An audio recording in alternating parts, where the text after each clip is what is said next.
What's shaking, ladies and gentlemen? Welcome to another evening in the garage.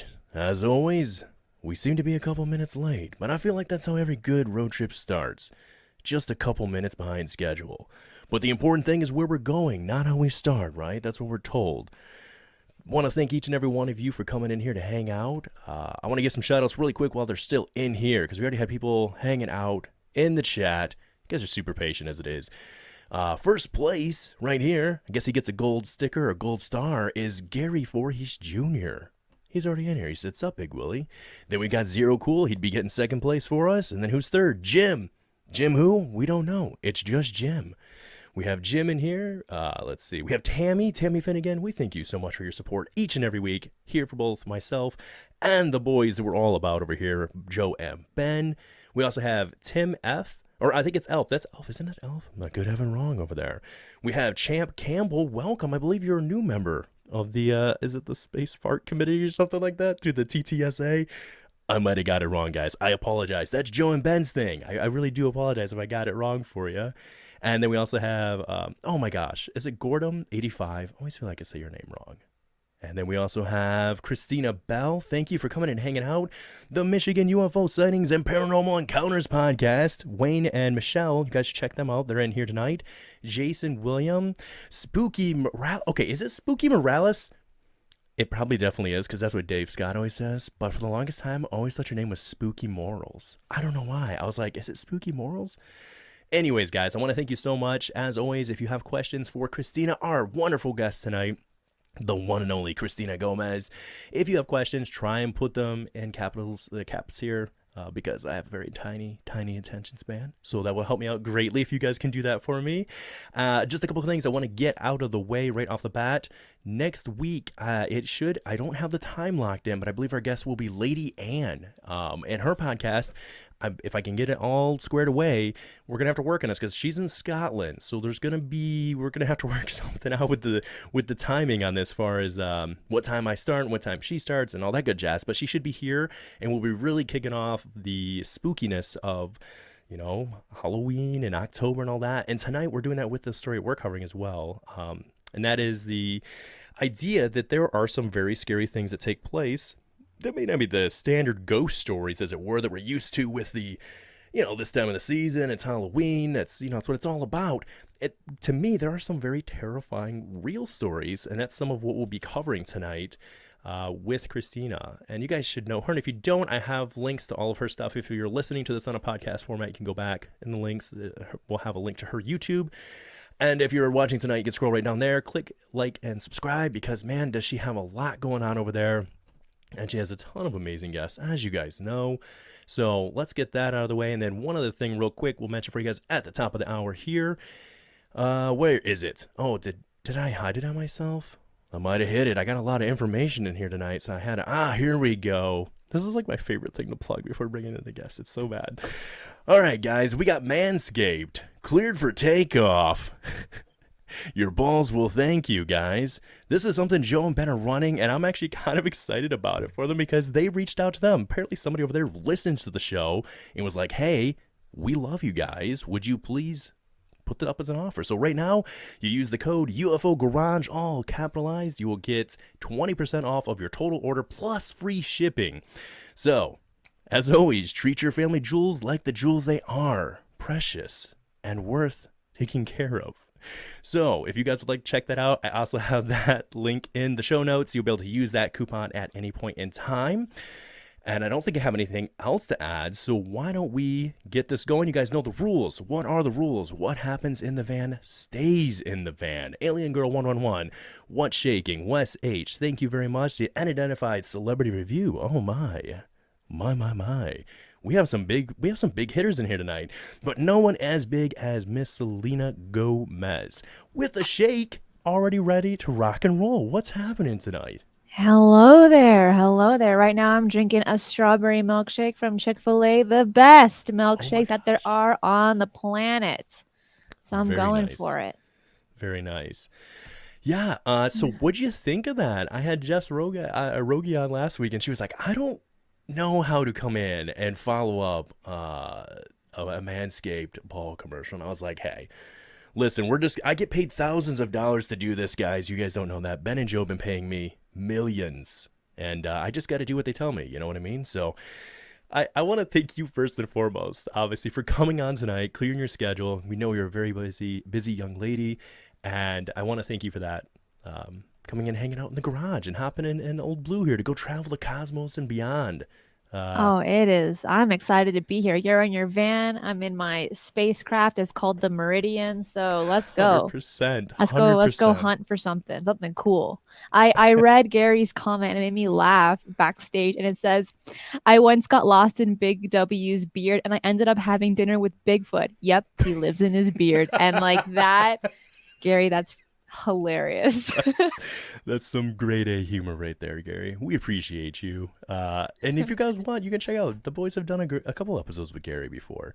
Gary's kind of a big deal. Like, nobody knows about it. It's weird, I feel like. Yes. Like, he comes and hangs out with all of us, and we're like, you're kind of a big deal. But hey, we appreciate you for just coming and hanging out and taking the time to hang out in the garage as we head out tonight to discuss this event, this spooky story, I guess one could say, because for most, I have my own personal opinions on it, but I know that on the official report, like, let's just say if we went with, Wikipedia, what we're dealing with here would be, to them, virtually nothing. It ends up being marked down as just a kind of a conspiracy theory almost, that it was all made up. There's no way that this really took place.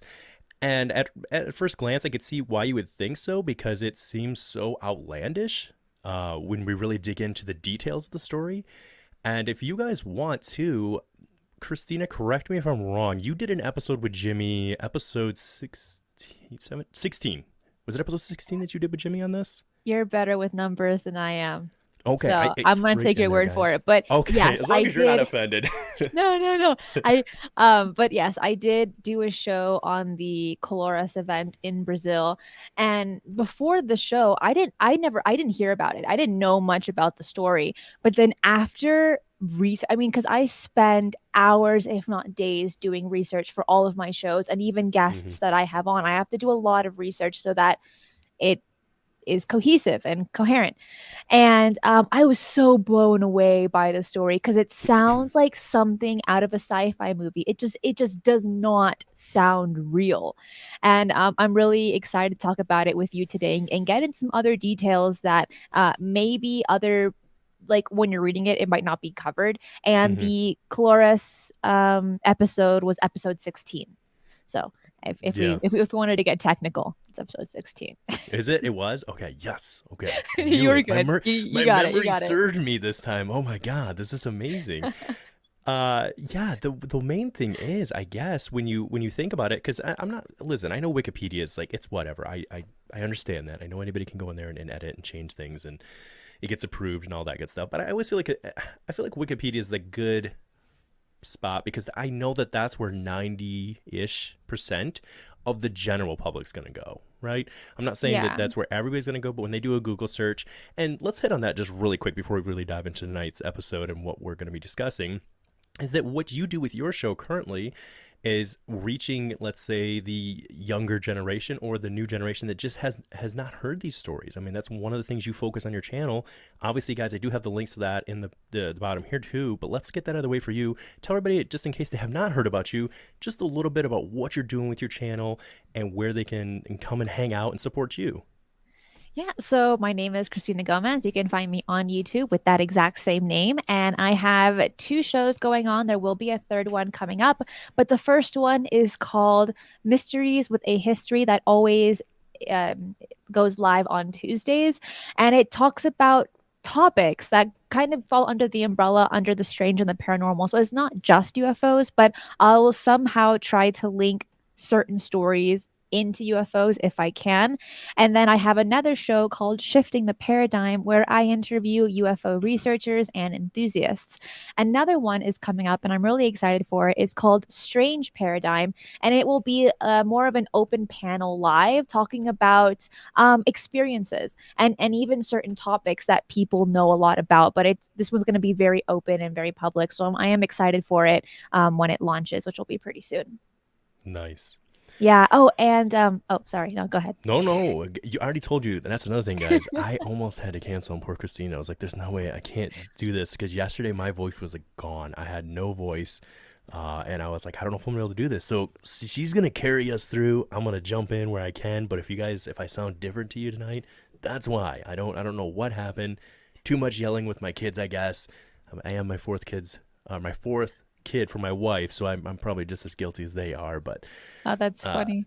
yeah. Well, I'm gonna say that the voice sounds really good. Like, I saw this episode on Family Guy where Peter, he got sick and his voice was like nice, like really raspy, and his wife is saying, "Oh, Peter, your voice is so nice." And he tries to get sick and he gets like ends up getting like unbearably sick with the most ugly voice. But what I'm trying to say is that even though you might claim that you're sick, it sounds really good.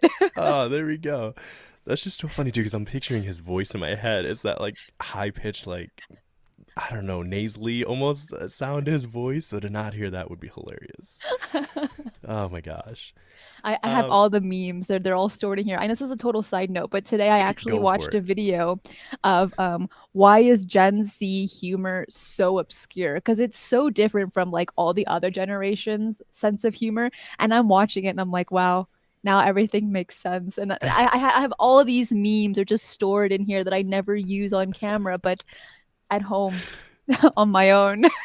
I definitely have a problem with memes, because I know that, like, you know how when you save something to your phone, it tells you what category it's come from and how you've saved it. And when it comes to memes or things that are made, if they're saved from Facebook, it's a meme. And last I checked, I have like I don't know, 17 or 1800 photos in that one alone. Yeah, it's a problem. It's I know it's a problem. I don't know how to handle it, but I'm identifying. That's the first step, right? I know it's a problem, guys. I'm trying to work on it. I mean, a lot of them, like, I don't know. They Hi, my relate to name so is Big much. Willy, and I have a meme addiction. If you Hi, Willy. if anyone in the chat has a meme addiction, please reach out. You can let me know. You can talk about it. We can talk about it. Don't worry, it's okay. We all go through it. I just feel like a meme covers so many I'm very bad with my words. Like even when expressing it in person, I'm not great to getting to the point. But when I'm writing something out, so for me, memes are a great form of communication because they just capture so much more of what I'm trying to say. So It does. It does. And it also, and when bringing this back into the real topic that we're talking about, memes, they carry a lot of messages that can be interpreted in so many different ways. And when a meme goes viral, if it's something political or something funny, a lot of people, it's going to reach a lot of people. It's going to pique a lot of people's minds and people are going to search into it. So, for example, I know there's some memes that are very political that just blew up overnight and it makes people go on Google and understand like how did this become a thing. And the same thing can happen for this UFO topic as well. Now we do have some UFO memes. I wouldn't say they're very strong. They're good, don't get me wrong, amongst our community they're awesome, but I yeah. think that once alien memes or UFO memes or UAP memes, whatever you want to call them, go viral, uh, it'll bring in the younger audience to be interested in the topic the way that we are right here, right now. Yeah. There will be a meme for that for sure. I agree, Tammy. The we do have created by our very own Ben here at the garage, which I don't know if he had the baby or not. If he has, I'm sorry I missed it. But Ben, you got to get her doing something, jumping jacks, running up downstairs. I don't know. They're like, he's got a baby any day. I think she's a little over a week past due right now, so they're super anxious. Like, Oh. but yeah, they're excited. His whole life's for sure gonna change. But he created a chat. Do you know who Chad Smith is? No. That's okay. He's kind of a legend in these parts. It started in the garage. It started another one. You'll know. They'll start to hear rumors of Chad Smith eventually, but he made a Chad Smith meme, and it's close. It blew up in our group of people that we that we know. So I'm trying to get it to like other people because it's so important. All it started was if somebody said they were Chad Smith. I believe it was Dave Scott kept coming in the chat and he was like, "I'm Chad Smith," and then he was like, "No, I'm Chad Smith," and then it just started from there. And then now everybody is Chad Smith. As you will start to see in our chat over here, there will be a ton of Chad Smiths. Rock on. Oh man, Well, actually, I'm sorry to break it to you, but I'm actually Chad Smith. you're the real Chad Smith, Yeah, guys. The truth I'm comes not a out. CIA agent. I'm just Chad. Just Chad, just the Just Chad at this Chad. point. Yeah, there's Because a ton of them. I mean, Smith is a pretty, suspicious last name. I'm just It putting is it out there. pretty common. And you know another weird thing? Now that you bring that up, oh my God. He showed up in like video, like he started doing like podcasting a little bit and just as showing up in our chats. And his camera is amazing. His voice is amazing. His mic is on point, and nobody really helped him. Oh, Coincidence? I think not. Exactly. You might be Which is onto also a something. meme for those that don't know that meme. I know, right? From The Incredibles. Just from The Incredibles, yeah. That's like we were talking about. So Christina, people that don't know, guys, I promise we're gonna get to the topic tonight. I promise We're we will. gonna get there. We're gonna get there. We were talking about some movies from back in the day, and I sent her because it was kind of late at night, and she was responding. We're confirming some details about when we're gonna get on, and she sent something, and I sent the one of like llama face, and it was an Emperor's New Groove reference, and then it dawned on me. I was like, oh wait a second, what if? Like, I'm not saying you're that young, but for half a second it scared me. I was like, what if she doesn't know what the Emperor's? Because this is starting to happen to me, right?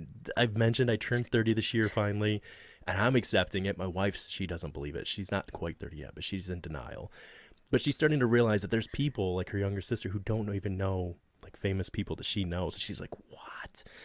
And so yeah, that was a fear of mine. And then you did know the Emperor's New Groove, and it made me very happy. Classic. It's a classic. And it's right now it's reviving back on social media with Kronk. I mean, he is blowing up. It's so bad. We used to do Kronk memes, or not memes, I shouldn't say memes. Memes are perfect, but we used to try and do Kronk voices as kids, and it was terrible because we're all like these squeaky little kids trying to do deep voice. You've tried. You know you've tried, right? Admit it. Oh, You yeah. definitely Oh, looked in yeah. the mirror. Give us your best Kronk impression. No, but no. No. No, but I no. won't. I Fair. mean, If we ever meet in person, that'll be for people only listening, not recording. That'll be the way that goes. But yeah, that one's a great one. Nacho Libre, which Ben and Joe absolutely love and adore. If I hear that's a good one. it's you could almost tie it back to the UFO thing. What I mean by that is, if someone makes a Nacho Libre reference or reference to this movie and you know it and no one else gets it, you have to be there for them. You have to be like, I got you. Yeah, you get this bond with them and you just become like blood brothers right then and there. If they laugh at your memes, automatically blood brothers. It's the way it goes. Yeah, absolutely. And I feel like that can be similar to this topic, is that as people go along, you're helping educate the younger generation of those that may not know, so that they're kind of picking up on these keywords, as it were, these memes, so that when they hear it, they know what's shaking, or what's shaking. Oh my gosh, sorry, I was reading What's something shaking? in the chat. You had a shake. It's just, I don't know. Nacho. That's right. I'm telling you, I love that movie. It's so good. And some people hate it, and I think it's because they hate Jack Black as an actor. And I do get that you have to have a certain appreciation for him, but come on. I mean, Jack great Black movie. was great in Kung Fu Panda, but we're not talking about movies references know, we're today. doing- Today it's about UFOs. Let's get there. So Let's get there. Let's do let's do just a brief synopsis, and then we'll have Christina really break this down for you guys. And what I'm going to do is I'm going to read literally the one line that they have on Wikipedia for this. Paragraph. It's like paragraph long, which just basically says that the Operation Plate. And guys, forgive me. I know this breaks down from like Portuguese into, I think it was translated and then into Spanish and then back to English or something like that. Right. So there was a couple. It was really confusing, but originally it's Operação Prato, which means directly Operation Plate, but then it's meant to be Operation Saucer. Right. So that's kind of like how it went. But direct translation is plate. It's not saucer. Yeah. Which is like so close though, right? Because that's what they were referencing when people originally back in the day were trying to tell people what they seen. It was like, it looked like a saucer. I don't know. That's true. But I can see how the government or entities use that for like, oh, you used the wrong terminology. Sorry. Like, I don't know. But anyways, was an investigation carried out between 1977 and 78 by the Brazilian Air Force following alleged UFO sightings in the city of Colares. The investigation was closed after finding no unusual phenomena. Now, that is the one and only description. So if somebody went on Wikipedia, they'd be like, okay, that was super boring. I don't know why people think this is worth looking up. I'm out. But there's more, guys, and we have evidence to show why there's more. there's a lot more than this. The only note that I would make off that, if somebody does look that up right off the bat, is that I don't believe there's a city of Colares, right? There's like an island, or some people thought there was an island, but wasn't there a discrepancy on that there was some people are looking for an island, but there is no island? Is that correct? Something like that. Like it's not very easy to find on the maps, but it is a coastal town. That's what it says. Okay. Yeah, which is really interesting that where this event happened for almost 6 months, people can't find the town, which is pretty bizarre in my opinion. It makes you question, how could that be? Mm-hmm. Yeah, and that's the thing that with this, I guess too, if some people, let's say somebody was taking the time to dig into this a little bit, they might say right off the bat, well, okay, I got this one paragraph on Wikipedia. It didn't really lead to much. And then say they try to use Google Maps, and then you're not really getting much that way. So right off the bat, you're going to have two things that kind of would make you feel like this is a waste of time. And the reason why you might say it's so outlandish is because the amount of time that this went on. We're talking, excuse me very much, we're talking thousands of people that witnessed the events over the course of, for sure, 3 months, where nightly this was taking place. It was nightly, yeah. Mm-hmm. Not a, we might think this might happen, like right here in Michigan, we had the 1966 or 69, was 1966? I think it was 66. The flap here with the infamous, swamp gas came out with J. Allen Hynek. And that lasted, give or take, on and off for about 3 weeks, 2.5, 3 weeks. But it was nothing like this. This was a consistency. And from my understanding, once the Brazilian Air Force at the time gets involved, they were essentially guarding the streets. I mean, I don't want to say this was like an invasion of like War of the Worlds, but it was pretty darn close to the most realistic version of that we could have, essentially. And there were a lot of both physical, or you have the accounts of people seeing this, witnessing it. We have video, we have pictures, and we have evidence on their body, as for instance. So, Cristina, I know that I said I was going to let you kind of take over with this and lead into it for multiple reasons. One, you know more about this than I do. And number two, we'll see how long the voice hangs in there for me. And I appreciate it. It was 1966. Yeah. Oops. Oh, I shared the wrong one. There we go. So 1966, the Michigan. Hey, Michigan. I know. I'll be on his cast today, Saturday, tomorrow. Perfect. I'll be there tomorrow. It's gonna be exciting. Man, you're all over Michigan. It's been insane lately. But to go back to the story. So yes, this incident happened between the Brazilian military went to Colares for about 4 months. Now, there was time a little bit before and a little bit after when this incident was still going on. So they're guessing it started in October and it ended kind of near the beginning few months of 1978. And this was happening every single night. It wasn't just here and there. It wasn't just like spontaneous events. But witnesses were claiming that it happened also not only every single day, but around at the same time as well, which was about 6, 7, 8 p.m. Of course, you will have other incidences that happen in the daytime and a lot later at night. But overall, the majority of people witnessing these craft in the sky, it was happening between 6 and 8 p.m.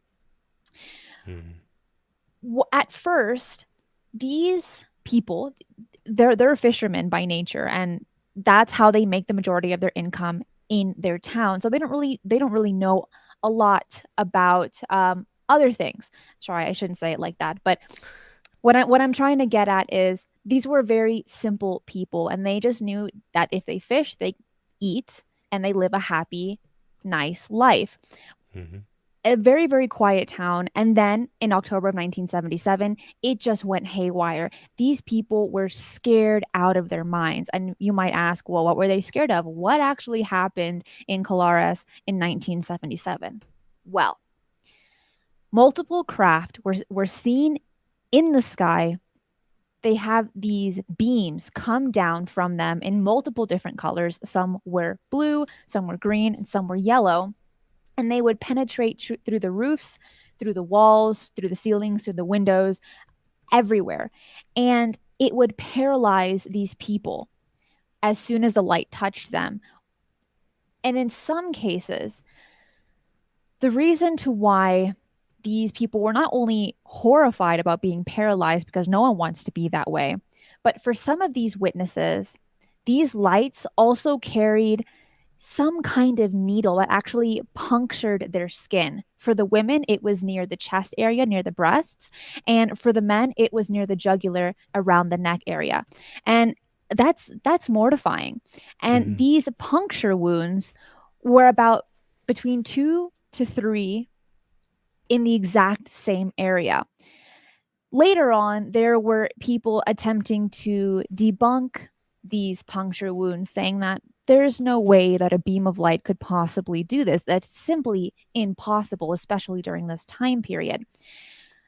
But when these debunkers tried to like lean towards something that it could possibly be, their best explanation for these puncture wounds were bat marks, like as if a bat bit into them. However, when bats bite into skin and break the skin, blood is going to be all over the place. With these people that had these encounters with these beams of light, there was no blood. There was nothing to be seen except for puncture wounds that kind of peeled as if they were burned a little bit, but then within the next day or two, the peeling was gone. And that's incredibly rare for any kind of burn you will receive. It can take between 1 to 2 weeks, but in this case, it was only 1 to 2 days. And on top of that, later on, there was one doctor. The in this very small town, there's only one clinic in the whole area. And the doctor was named Carvalho. And I don't know if I'm saying that right, but Waldine That is right. Calvaro. And at first, she was getting patients coming in her clinic, and they were all frantic. They were panicking. They were telling her the stories about these lights terrorizing them, and they were getting you know they were getting these puncture marks. They felt nausea. They had this irritation of the skin and all of these things. And Clavaro was not a believer of UFOs at the time, and she just believed that somehow, some way, these guys are just suffering from mass hysteria.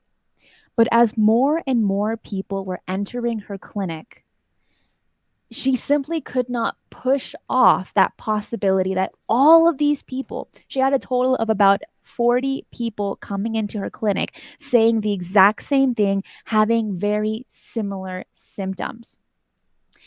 When she was testing their blood, she noticed that every single person that had this encounter had low levels of hemoglobin. Yeah. Now, that doesn't really make sense. If it was mass hysteria, how can that affect your hemoglobin in the blood? And what hemoglobin does is it brings oxygen to circulate the body and back into the lungs. That's what it does. And without it, it's just not healthy. That means your blood is not being oxygenated, and in some respects, it can be deadly. It's not common. That's not a common thing, and that's why another the reason why it was so bizarre for these people to have such low levels of this. How do you, if you don't mind me asking, because I mean this is all great stuff. I guess I want to hit on it just for a second. Yeah. You got to think, in my mind, as the doctor processing this initially coming in, if you've seen the first patient, second patient, third, maybe let's just say 10, which there ended up being, I don't have the numbers in front of me, but it was way more than 10. We'll use the term, I don't want to use the term necessarily victims, but it's pretty close to being a victim at this point. With the pain, both the pain that they suffered, and I believe some in long term unfortunately passed away. But how are they even marking up as bat bites when we're getting the same locations? It isn't sporadic all over the body. I mean, these are consistently the same with the females, same with the males. How would you, in your mind, justify that as a bat bite? Now, I don't think she was the one that made the report on that. I don't think she was the one that wrote that up. But wouldn't you think that this leads to something else? And she was on. I should have had the picture for the island. I had some other pictures I have saved here, but I didn't have that one. Excuse me, saved in there. But she was in the location as well herself, correct? This isn't something that she's She just. was. So she had seen these lights as well herself, correct? Well, later on, but I think her mind went first to thinking that the people were the victims of some kind of animal attack, which was giving them some kind of like toxic reaction, such as hallucinations, to why the possibility of them seeing lights in the sky or or these craft. So, it could have either been a bat or some form of bug that was carrying a virus. That was kind of the first logical explanation in her mind to think something like that. And then later on, you had debunkers attempting to make sense of what was going on, because this doesn't make any sense. It really doesn't. To have 2 to 3 puncture wounds in the exact same location. Okay, like they're very, very close to each other. There's no like real big swelling. There's no blood coming out of the wounds. So I got like a hair in my eye. Oh, no worries. Got it. So it just makes you question, like, how is this possible? And then, these civilians were so traumatized that they called the mayor of Colares to bring in the Brazilian military. But there was so much going on for the doctor that I think that she was just kind of unaware of for this whole situation, including the sightings of the glowing objects in the sky and loud noises in the air, while with nothing being seen for her until a few months later, when she really did have her own encounter. But that was before she had talked to so many people that were having these same instances, and a little bit after, when the Brazilian military came to Colares. So the mayor was also pretty scared. I mean, how can you pacify several thousand people to calm down? It's almost impossible. It's not easy. It's not a one-man job. And these people, when they would walk, out to do their things, they would bring pistols with them, or guns or rifles, whatever they had, and shoot at the lights. But as we know, that's not possible. No damage can be done with a bullet towards light photons. It doesn't make sense.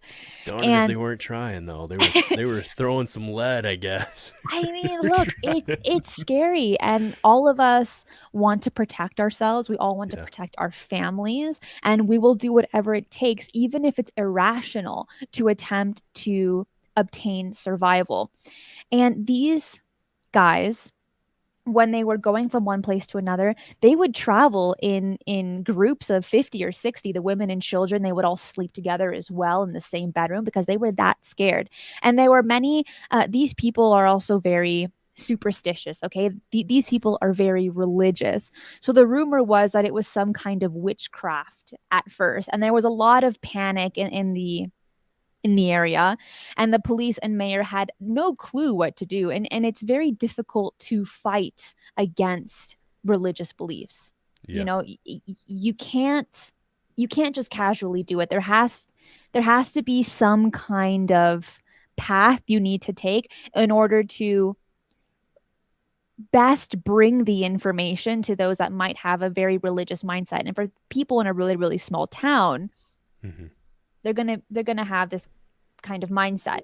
This was in the late 70s too. I mean, this is, I would assume, and I guess it's not fair to assume, but I'm assuming that most were Catholic in that area, so it was very traditional thoughts and beliefs. So I imagine this was probably very traumatic in a lot of extremes. I mean, some of them might have literally thought it was the end days. I don't know. I mean, yeah, and it was a very poor town as well. And there's only one church. There's only one church in Colares. So you only have one priest telling you all the stories. And these are very, simple people, farmers, fishermen. They don't have a lot of education. Okay. Yeah.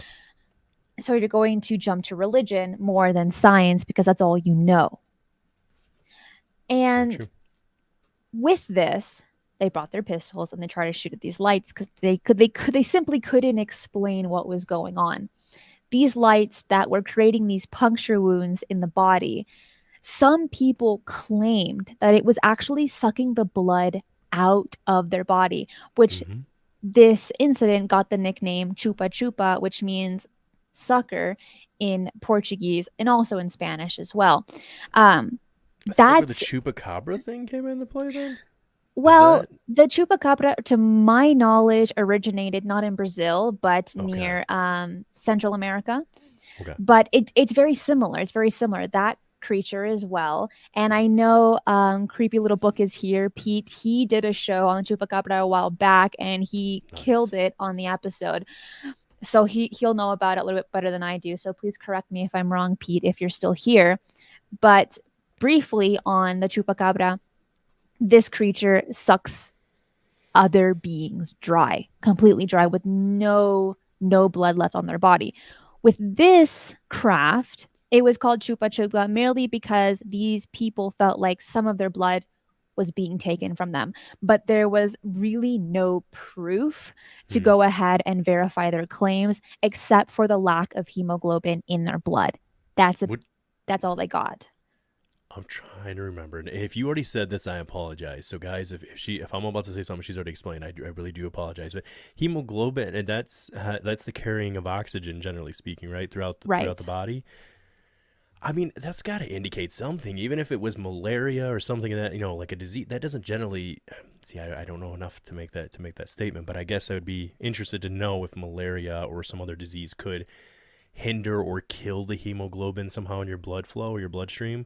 And I just don't, off the top of my head, I think it does. But do you know anything about that? Would that indicate that more than likely they had lost blood? I guess we would know if when you give blood, they would know, right? They give you, generally speaking, something to help, like orange juice or something, right? And that's supposed to help with that. So Right. I would be inclined to believe that that indicates that you had some sort of loss of blood. The thing is that I simply couldn't find the records on that information. But the major functions of hemoglobin is to transfer oxygen from the lungs to the peripheral tissues and the carbon dioxide from the tissues to the lungs. So that's like its main function. Hopefully, if Yeah. that makes sense. So it's really important. Now, there were some theories that were written in books, and I don't know if Jacques Vallée was one of them, so please do not quote me on that. But there were some beliefs that these beings that were taking this blood or this hemoglobin were, in some aspect, attempting to cure their own illnesses. Now, that is Uh, mere speculation. There's absolutely no proof to that. And it's only an alleged claim by some people that I don't even know their names. Okay. So yeah. that doesn't really give it a lot of value, but it's merely a possibility that the reason to why this situation was happening was maybe because they're trying to create their own their own medicine, the same Hmm. way that I could see that. sometimes, if, for example, we take snakes, take out their venom, and we use it to cure ourselves. Mm-hmm. Okay, and there's probably other aspects of that as well. No, that's kind of weird. I don't really understand how medicine works. I know, because we all know that Vicks Vapor Rub, that's the only thing anybody needs in life. You use Paper Vicks Peru. Vapor. Come on now. We all know our mom put that on us. Anything happened to you, you got punched in the face that day, Vicks Vapor Rub. That was going to make it all better. That was just, Oh I don't yeah. know how it was in your household, but Oh man, yeah. My mom called it Vapa Peru. And so she was perfect. like, "You better go get it." And I'm like, "Okay, mom." Yeah. Yeah, and I just saw that too. I was reading a little bit here. I noticed that in regards to how many people, in case somebody's interested, it looks like roughly Jack Filet is thinking 400 people Right. that had these supposed possible injuries were consistent with radiation effects from microwaves. But I do remember reading and hearing about that too. That if it was microwave, like radiation, if they had been exposed to radiation, they didn't have any of the normal other symptoms like diarrhea, vomiting, nausea. Exactly. None of that was coming into play. That was the really weird part, was that they didn't have those kinds of symptoms, but they did get the radiation in them, which is doesn't really make sense. Yeah. It does not make sense. Also, with these craft being seen, it wasn't just saucer shaped. They also saw cigar shaped and barrel shaped, and they also made different noises. All these different craft. One was completely silent, while others made kind of like a buzzing noise, or some, hum like a humming noise, or even similar to air conditioning, which the captain of this operation claimed that the craft that he saw sounded like an air conditioner. So a The nice humming kind of idea. Hmm. Right, exactly like that. And me, let me say that after the mayor called the Capitol and said, "Look, we really need military to come and protect our town because we're all so scared. They were so scared to the point that these men did not go out to go fishing. So the whole town was starving and they would only go as far as to their own garden to eat from. That's how scared they were That's in pretty this 4 to intense. 6 month period. It was that traumatizing. And with that, the mayor's like, I need to, one, help my people, two, feed them, and then give them back to a normal life. So he called in the military.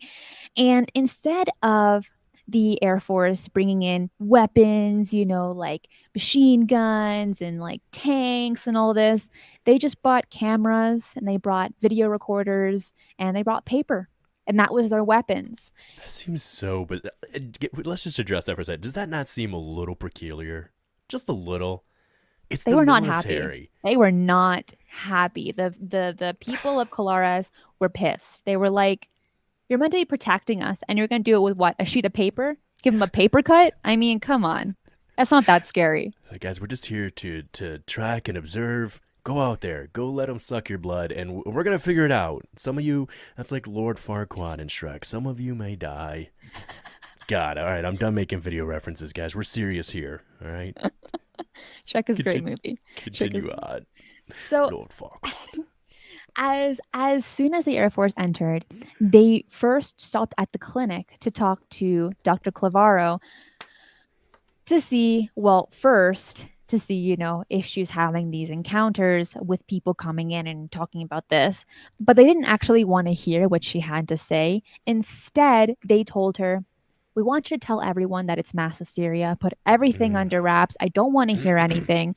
You're going to tell them that this is not related to UFOs." Okay. And Carvalho said, "I can't do that. These people trust me. I can't simply lie knowing what I know. Now I no longer believe that it's mass hallucination. I don't believe that it's bugs or bats biting these people. I truly believe what these people are going through is legitimate." The military didn't want to hear it from her, and she was like, "I'm not going to do that." All of the records that she had written down about all of her witnesses, she ended up burning them in fear that the military would persecute her for keeping records on this. That's coincidental. I mean, I'm not saying that I get her fear because at this time, well, man, my dad be so mad at me for not honing my history on this, but they hadn't entered a dictatorship just yet, right? They were, was this right around the brink of that? I think this was already at the time. Okay, if it was at the time, that totally makes sense. Then why she would burn it would just go along with what needs to be said. But yeah, that's really unfortunate because then we're relying. I'm not saying it's wrong. We have to sometimes. My account is so I always take in the account of what the individual's saying, and we'll weigh it out. But let's at least hear it out. So we're basically going on word of mouth versus having that written document that I love always pointing to. I'm like, here's the document. Here Exactly, it is. which is disappointing that she wasn't able to keep it, or maybe we simply don't actually know what happened to her records. It's said that she burned them. That's what she said, but we can only take her word for it. Yeah. Regardless, she didn't want to lose her credibility with the townspeople, so she didn't tell the people of Colares saying that it's hallucinations. Instead, she believed them. But let me backtrack on her a little bit because I think she's a very important character in this story. From the beginning, she did not believe in UFOs. She did not believe these people coming into her clinic that they were seeing aliens. Okay, she didn't believe it. Much later, she did have her encounter. She was walking out, I think, with a friend, and they saw something in the sky, and it was metallic, cigar shaped, and it was making kind of a buzzing noise. And then she went paralyzed after seeing this. But it wasn't, she was both in fear, but also just in shock that she's now, everything that she was being told, it was being processed. And she's saying, these people aren't crazy. This is really happening. And then from that point on, this was right before the Air Force came in. And then she said, "There's no way I'm going to lie to these people because I had my own encounter as well. These people are telling the truth." But see, that almost, man. See, so did she get rid of that paperwork prior to seeing this craft? I think it was after Oh, the darn it. Air That makes Force it even harder. infiltrated. Man, because now that I could see if maybe it had just been like, all right, I'm going off of what my patients are saying. But if you yourself had this life altering experience where it just challenged everything in reality as you know it, and you still burnt the papers, that makes it hard. I mean, but I wasn't there. I mean, I can't really cast too much judgment, but I just, man, that kind of sucks. I was really hoping it was like, oh, she burned it before, and then she had the experience. Was like, no, not the papers. But no, that's not how it went down. Well, um, yeah, that's kind of sad. It just I don't want to get into it, but it's okay. So then, yeah, because I have like all of these pictures playing in my mind, and we're just not going to I get into think it today. I'm gonna look. You keep going, but I might start popping up some pictures here. I think I have a Yeah, picture go of the for it. cigar-shaped craft one. This could be the wrong one, Yeah, there were a bunch. but So these military officials had about 500 photos in their, report. They interviewed 3,000 witnesses. They had 15 hours of film and 2,000 files were accumulated in total. Well, at least that's what they say. Now, in 2004, some of this information became public. And you can find that on The Black Vault by John Greenwald. hmm But not all of the information is public, just a I little bit of noticed it. that. I noticed there's still a bunch. And obviously, I sent you that link that I was looking at. I was like, oh, this is from the Black Vault.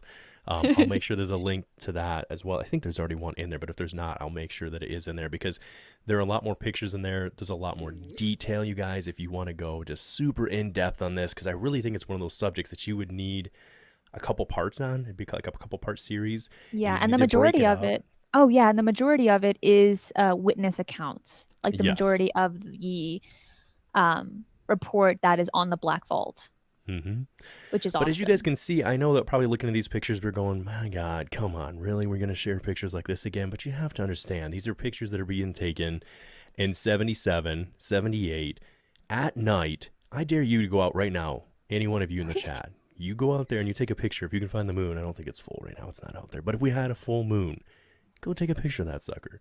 And then you post it up on social media and tell me if it reflects what you've seen that evening. It's really hard. And but the great thing is with some of these pictures I'm showing is that if you go through the link, which we'll have in there for you, that like she says from the Black Vault, excuse me, it shows they're hand drawn. Like so, people seen these objects, but then there's these hand drawing illustrations along with that. And I know they're still trying to work out some of the breakdown because some of it's still in Portuguese. So the drawings are there and you can kind of see what's going on, but it's the actual writing itself is in Portuguese. But guys, I mean, if you think about it as a whole, this is pretty aw. I mean, in my mind, it's mind blowing. We're talking about. We always say, why can't we have the thing where we have these mass amount of people that come in and see something? Well, we had that, and this is what was going on here. And look at the rationalization that we were trying to give out. Bat bites. That's what we started with. Now, I'm not saying that's how it ended, but now we're going to, okay, it can't be bat bites. We've got the military here, no weapons. We brought in our paper planes. We're ready to rock and roll with that. Maybe let's just push mass hysteria, even though the things are there every night. I Yep, mean, what do every we do with a situation like that? So, while we're on that note, there was the captain who was the main guy for the operation coming from the Air Force into Colares, and his name was Urange Hollanda. Okay, he is the main guy, the main commander of the operation, and he ended up giving an interview 20 years later in 1997 to UFO magazine. So if Mm, at this time, if you didn't think the story was true, okay, but if you're having the commander of the operation talking out about it and saying yes, everything that happened is true, it makes you question. It makes you question. Did it how could it not happen? With what was his name? I'm so sorry. Just really quick, one more time on what his name was. Yeah, it is Urange Hollanda. Oh, this is a different one. I was like, is this the one that I thought you were talking about? The one that maybe got taken out after they gave an interview, That's and the that's a one. that is him. That is the one. It That's was the he one. gave the interview, and 3 months later, guys, after the interview, he was found dead in his home after he seemingly hung himself using the belt of his bathrobe. Mm-hmm. All right, And I'm not trying to make a conspiracy, guys, but come not on. in a cons- Come Well, on. he gave a very lengthy interview with the UFO magazine. He told his 3 encounters that he had with these craft and with an extraterrestrial as well. Like he had a one-on-one, and I'm going to tell the story because it's insane. Mhm. And then yes, soon after the interview, it said, yeah, 3 months after the interview, Captain Hollanda was found dead in his home after he seemingly hung himself using the belt of his bathrobe. But back, Suspicious, kind of I sus. mean, That's all I'm saying. sus. It took me a while to learn what sus meant. Shut I up! was, No way! I was Come on, like, that's your. I feel like that's your generation came up with no, it's that. I just like feel kids like that are 12 and 13. But that's fair. it took me a while to catch up. So you have kids like that are I tiny. do, and the only reason I know is because we play oh my Among god, what was Us. Among Us, and that's the reason I learned what sus was. And then I was like just throwing it out at everything didn't even make sense. I was like, this bread looks kind of sus, babe. I don't know. She's like, you mean it has mold? I'm like, yeah, it's sus. Everybody's saying it. You just need to say it now. Everyone's saying that that's She's 12. like, it's mold. I was like, it's sus though. That's suspect. It's like it's an acronym. She's like, you sound like an idiot. And I was like, whatever. She didn't say that to me, but she definitely just rolled her eyes and walked away. That's a real Zero story, cool. guys. Real story. We need memes ASAP. Heck yeah, we always need memes. But back to the story. So Captain Hollanda gives his interview and he states that the craft that he encountered, it sounded like an air conditioner and it kind of had a clicking noise as well. And then he described in detail of his several encounters. But I'm going to tell you the one that I think definitely changed his mindset the most, shifted his paradigm Hmm. because it really did. So one night, he was visited by a humanoid from a ship while he was in bed. He felt a very powerful flash, and there was right behind him a being hugging him. Okay. So the alien was about 1.5 meters tall, which is about 3 feet tall, wearing a kind of spacesuit, or as the captain described it, kind of like a diving suit. It wasn't super tight, but it was on him. And then Hmm. he stated that this being, his suit, was kind of soft as well. Like it had a material that just felt soft to him. He was wearing a mask that was lead gray, and that Holanda was not able to see this being's eyes or the shapes of his eyes due to his mask. Then this being spoke to the captain, and Really? Holanda was frightened. Could you imagine being hugged by something 3 feet tall, okay, wearing like a spacesuit I in the mean, middle of the only, night? In the middle oh, of the night. yeah. I was gonna say only on like Halloween, and it's my child or Even children. You know what I then. mean? That's the only Okay. time. But the Okay. one time, I admit what you're saying because I almost punched my daughter in the face one night. Side note, quickly, guys, because Christina's more important than anything I'm going to talk about. But my daughter, she came in our bedroom, and we have like underneath the bed, you can get it to her, like under the bed. There's space, and she's so tiny, she just walked there, and so I knew I'd heard her come in, but I thought she like was at the end of our bed, and I'm like, where is she? Because I'm used to her climbing up out of the feet, and I think I hear something to my right, and I roll over, and she was just standing there, looking me right in the face. I almost punched a child. About yeeted her out the window, I'll tell you right now. So for this guy to have this being pop up in well fitted, sounds like probably brand name clothing here, because it fit him pretty well. He's looking good. To try and give him a hug? Heck yeah! But this is what bothers me. Now this is the gentleman that ended up unfortunately perishing from his bathrobe belt, correct? Yes. Hmm. Well, As they say over here, you better watch out for those. Nothing more dangerous than those soft terry cloth bathrobe belts. Beware. well, the story gets more interesting. Not only was this 3 foot tall being hugging him from behind in the middle of the night, which is already mortifying, this being then spoke in the captain's ear, and he said, "Take it easy. We're not going to harm you." And then the being left. But while he was speaking to Hollanda explained that this entity, his voice sounded very metallic, like robotic. It wasn't flowing. This being did speak Portuguese as he did in Hollanda's ear, but it Hmm. just had that metallic sound to it that simply did not make sense. Later on, he felt like he had something weird in his arm. And you know how it inside of our arm, our skin is very thin. You're able to see your veins. And if Hmm. you see something implanted in you, if you just barely press your skin, you're able to see objects. Okay. If that is the case. Well, he had that. He saw something in his forearm. And but when he went to the doctor to get an x-ray on it, there was nothing there. He never got it removed. During his interview for the UFO magazine, it was still there. He still had it, and he did show it to the people interviewing him. One of them being AJ Geneva. Geneva, I think Hey, was his listen, name. you were getting no complaints from me. All I know is I didn't have to read the names tonight, and I am one happy camper. So, 100% what you said. What Well, Jiva? I might have got it wrong there too. we're in the ballpark, and it'll come to me. It'll come to me. It was AJ Javard. AJ Javard, that was his name. And he is one of the biggest UFO researchers in Brazil at the time and Okay. still presently while he was conducting the interview for UFO magazine, which he created. And he was also the one that pushed for the report to come out to the public about Okay. Colares, Brazil. He was the guy, Oh, here which we is go. It looks like awesome. Jim talking about AJ Gavard. Is that right? Or is Yeah, it Jim. Gavard or Gavard? I'm pretty sure it's I'm probably killing. Yeah, I I don't know. know. Listen, I'm sorry I for gotta asking. call We're my gonna roll mom. with it confidently. It's AJ Gavard, and I did it wrong. And if I did it wrong, it's on me. You keep going. You got this, Christina.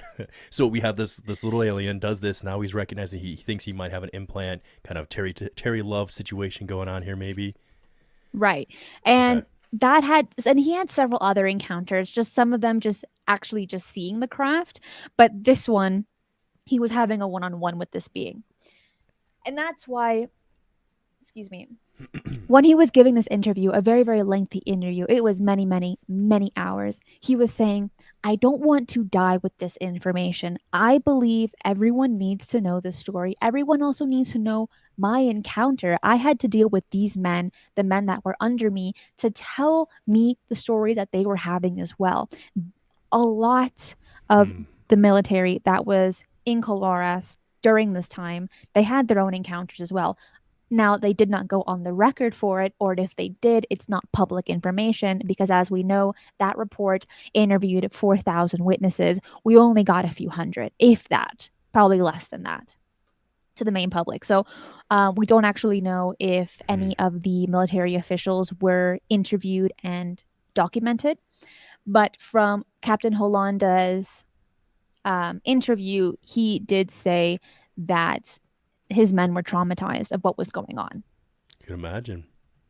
Now, later on, after Hollanda allegedly committed suicide, it was stated by those writing up the stories, claiming that Hollanda did suffer from a mental illness before and he had tried killing himself before. Hmm. Now, is that true? Well, you're just taking someone's word for it. But what many people do say that knew Captain Hollanda firsthand, including some of his men, stated that he would have never taken his own life. So you have two sides to the story, yes and no, and just makes you question which Yeah, side do you want to believe.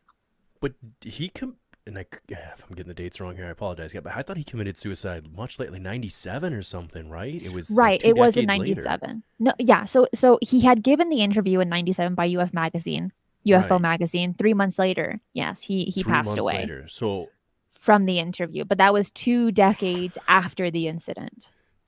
softly sus. Sus. And he could not tell his story. He couldn't come out with the story until after he retired. While he was still serving, Hmm. he could So you had not like an tell it. NDA in place. I mean, I guess okay. That's what he came out when he did. And he had no issue doing so for UFO magazine. That's what he stated, that he was happy to do so. Hmm. Hey George. Yeah, I was to say thank you for everybody that's in the chat and hanging out. We want to thank you guys for all your information on here as well, because you guys are sending a lot of great stuff as well in the conversation in the chat. Yeah, everybody's saying they love the conversation because I have to admit, I don't know. I mean, I feel like obviously those that have listened to you probably heard the story first come out because of you and Jimmy. Because when I tried to look it up, I'll be honest, I only found one other podcast that at least was on Google or that I could find that had ever covered this. And I was like, how? I had the same issue. Yeah. But And there are some great documentaries, some great books. One of them being the UFO Danger Zone: Terror and Death in Brazil. What Next? Published by Bob Pratt. And then you have Red Panda Koala. Unless I'm saying that backwards. Who had a 3-part series of Colares, and he did a phenomenal job going into detail of the story as well. I actually want to go watch his. I didn't get time to prior to us doing this. I probably should have done it before this, but I just found him because of the celebrity review, and they just had him on this past week here. So I happened to catch the tail end of that show, where I was in there for a while actually, but I found out about from him from there. So I am subscribed, and I'm excited to go watch his videos for sure. So, and anybody who's in here who's maybe looking for him, maybe we should find a way to get his link in here as well, because it seems like he's putting out, like a great. For me, I'm really good at those 30-40 minute videos and watching that, and then like it just resonates with me a little more than reading a book, because I struggle reading sometimes. Like I have to listen to audio, otherwise I'm like, I got to reread that page. I have no idea. I'll get to the bottom of a page, I'm like, I was thinking about like pineapples or something. I don't know what's going on, and I got to restart again. But Who speaking of this, pineapple under the sea. SpongeBob. Anyways, oh god, so many movie references in this. With this though, I do have one question. Now we talked about the physician. She burns all of her papers, right? She got rid of them. What about?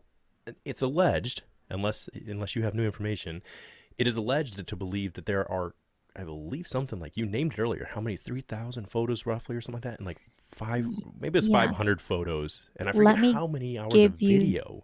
Okay, so it's 500 pictures, 3,000 witness accounts, 15 hours of film, and 200 files were accumulated. 15 hours of film, guys. And now, is that public? Is that something? I think only 1 hour is public, but do not quote me on that. I do not know that information, but I do know that witness accounts were released, some pictures were released, and a few files were released. See, again, Spooky Cow saying, highly sus. That's highly sus. We're just going to name the whole episode Highly Sus. That's the new name of this episode. Yeah, that is very strange. I guess someone is saying something about there was something about a 23-minute film or something like that. Curious George here? Is that what he's talking about? That blows away the 23-minute film, which is not related to this. Okay. Oh, it's something different altogether. Yeah. Okay, sorry. I'm sorry. I was thinking in relation to this, but that's my point. Is that now again, like I said, I'm trying to remember on the document that it was a while ago that I went through the Black Vault. I believe they confirmed that the military has confirmed they have this, but it's never been released. Is that how it went, or did they even know if the Brazilian military has even admitted they have this? Is it just alleged, or is it actually confirmed? No. It's confirmed because AJ Gerard went inside of like their Brazilian Pentagon and went ahead and looked at these files, but he was not able to take them. And then he was the one that, again, the bathrobe got him. I don't know. I tell you what, Cristina. I tell you what. So okay. I guess continuing on with this. Because I know I only have you for about another 15 or 20 minutes here, or so, something like that. Let's talk a little bit about what people are experiencing as far as what they're seeing. Now, we talked about the penetration they're having in their body. They talked about the light beams being concentrated. We're now having the experiences with both the physician having missing time. We have the officer who's brought in, who's running everything, who's actually having a little 3-foot alien. Now, I wasn't going to make fun of him. I'm going to take his story for what it is. But, man, was he standing? Because how did that 3-foot alien whisper in his ears? Unless was he Lord Farquaad? He was Lord Farquaad, wasn't he? It's all coming together now, guys. Sorry, I do take this subject very serious. I know people on here probably are hating me right now. But, guys, I do take this serious. I'm assuming he was laying in bed or whatever. And the thing came behind him and was like, don't you worry. Like, whispered in his ears, kind of like Stephen Hawking style. Anyways, but the point being, these crafts and these videos that were supposed to be taking place, what I found intriguing is that not only is it coming from the sky, it came from the same locations again and again. And if I'm not wrong, and we showed the pictures earlier here of the many different styles of craft. I know you couldn't see a lot because of how it looked on there, but there's drawings that go with this, showing bigger, smaller ones going in and out of larger crafts. We also have crafts that are going in and out of the water. So here again, man, I'm telling you, I sat down probably a year and a half ago with Ben and Joe, and I was like, we got to start doing some episodes. Well, it was them doing it at the time, but I was like, about underwater submerged crafts. There's something going on there. Commander Fravor hit on that when he was on the Joe Rogan podcast with his incident, where the craft he was tracking or trying to track, it seemed to hover over something in the water that looked much larger than it. So to me, I mean, again, it's the water. But do you have any more information that way, far as exactly some of the styles of craft, I guess, we were seeing and what was going on that way? Well, like I had said earlier, you had the saucer-shaped craft, you had barrel-shaped, and then you had cigar-shaped, and they also had different noises as well. Now, when it comes to the USO part of the story, there's very little documented on it, at least that from what I found, but there have been some witness accounts stating that these crafts that were terrorizing the town were coming from the ocean. Now, Yeah, was that all of them? We simply don't know that. very true. I'd still, though, I'm sorry, if you had more to say, go ahead. Well, there's another story of another witness account that's pretty profound, and her name was Sorry, they're rolling with the profound here in the chat. It right, just made me, right. I didn't know if you'd seen it or if you just accidentally did that. It was an accident, but I guess nothing's a coincidence. There's no such thing as That's coincidences. right. So there's another story, and her name is Claudio Mira, and she had an encounter with these beings as well, like a first on encounter. She was sleeping at her friend's house because, like I had said earlier, after this kept happening every single night, people were so scared to sleep by themselves that they would sleep in families or with friends or with many people as possible. Yeah. So she was sleeping at her friend's house in a hammock when she was awoken by a bright green light that entered from the window, and it like touched her face. Okay. But then it changed to red, as if when you put your hand over a flashlight. So it changed from green to red. And then she states that she could see a kind of person from the chest up. So while she's laying down in her hammock, she's seeing this light. She's seeing this being like just the chest up. And she claims that she thought it might have been a man or some kind of being in a diving suit, the same thing that Captain Hollanda said as well. And then she stated, I saw the face of a man and his eyes were very small. He had an instrument like a pistol, and he pointed the weapon at me and shined the beam 3 times, hitting me in the chest all 3 times, almost in the exact same location. Wow. It was very hot, and I think each time that this pistol touched the chest, it was taking blood. And then when she was giving this interview, when she was giving this interview, she showed the 3 pinpoints on her chest, and they were still there even after a certain period of time. And they were shaped, she stated, and from what they saw it as, in a triangle on the upper right side of her chest. And then she also stated that she did bleed all 3 times that this pistol pinned her chest, but it wasn't a lot of blood. It was just like 1 or 2 drips coming down from it.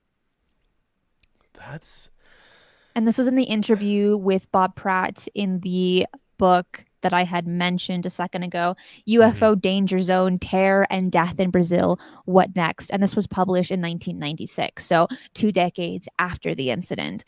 And for people that wanted to do research, journalists, media companies, when they were trying to interview these people, they were saying that it was incredibly difficult to have the people of Colares talk out about this incident because to them it was still very, very scary. So for Bob Pratt to go ahead and get witness accounts was a big deal at the time. Same with Jacques Vallée, because no one wanted to talk about it. Even in present day, there was one documentary posted on YouTube, and I can't remember who did it, but it was rather recent, I think like a few years ago.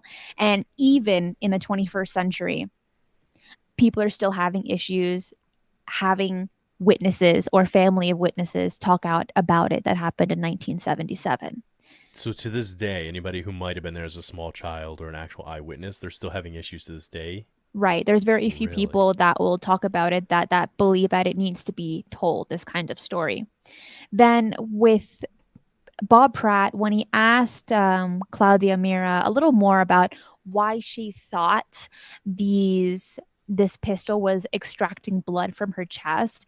Mm. The woman simply couldn't give a satisfactory enough explanation to why this was happening. But another man by the name of Nascimento states that people think that the UFOs come to take blood. And I know one man who says that UFOs took blood from him. So, sometimes you just kind of have a gut feeling and like what's going on, even though there might not be evidence to back it up. So these people, not only do they have a very religious mindset, which definitely can affect witness accounts, of course, and any Right. kind of bias, regardless if you're religious or scientific. Any bias is going to affect the perspective of any story. But they stated, and it was believed amongst their community, that blood was being taken from them, hence the name Chupa Chupa. Wow. Yeah. Something I would, unless you have another story here with I mean, if you do, I'm sure people in the chat would love to hear it.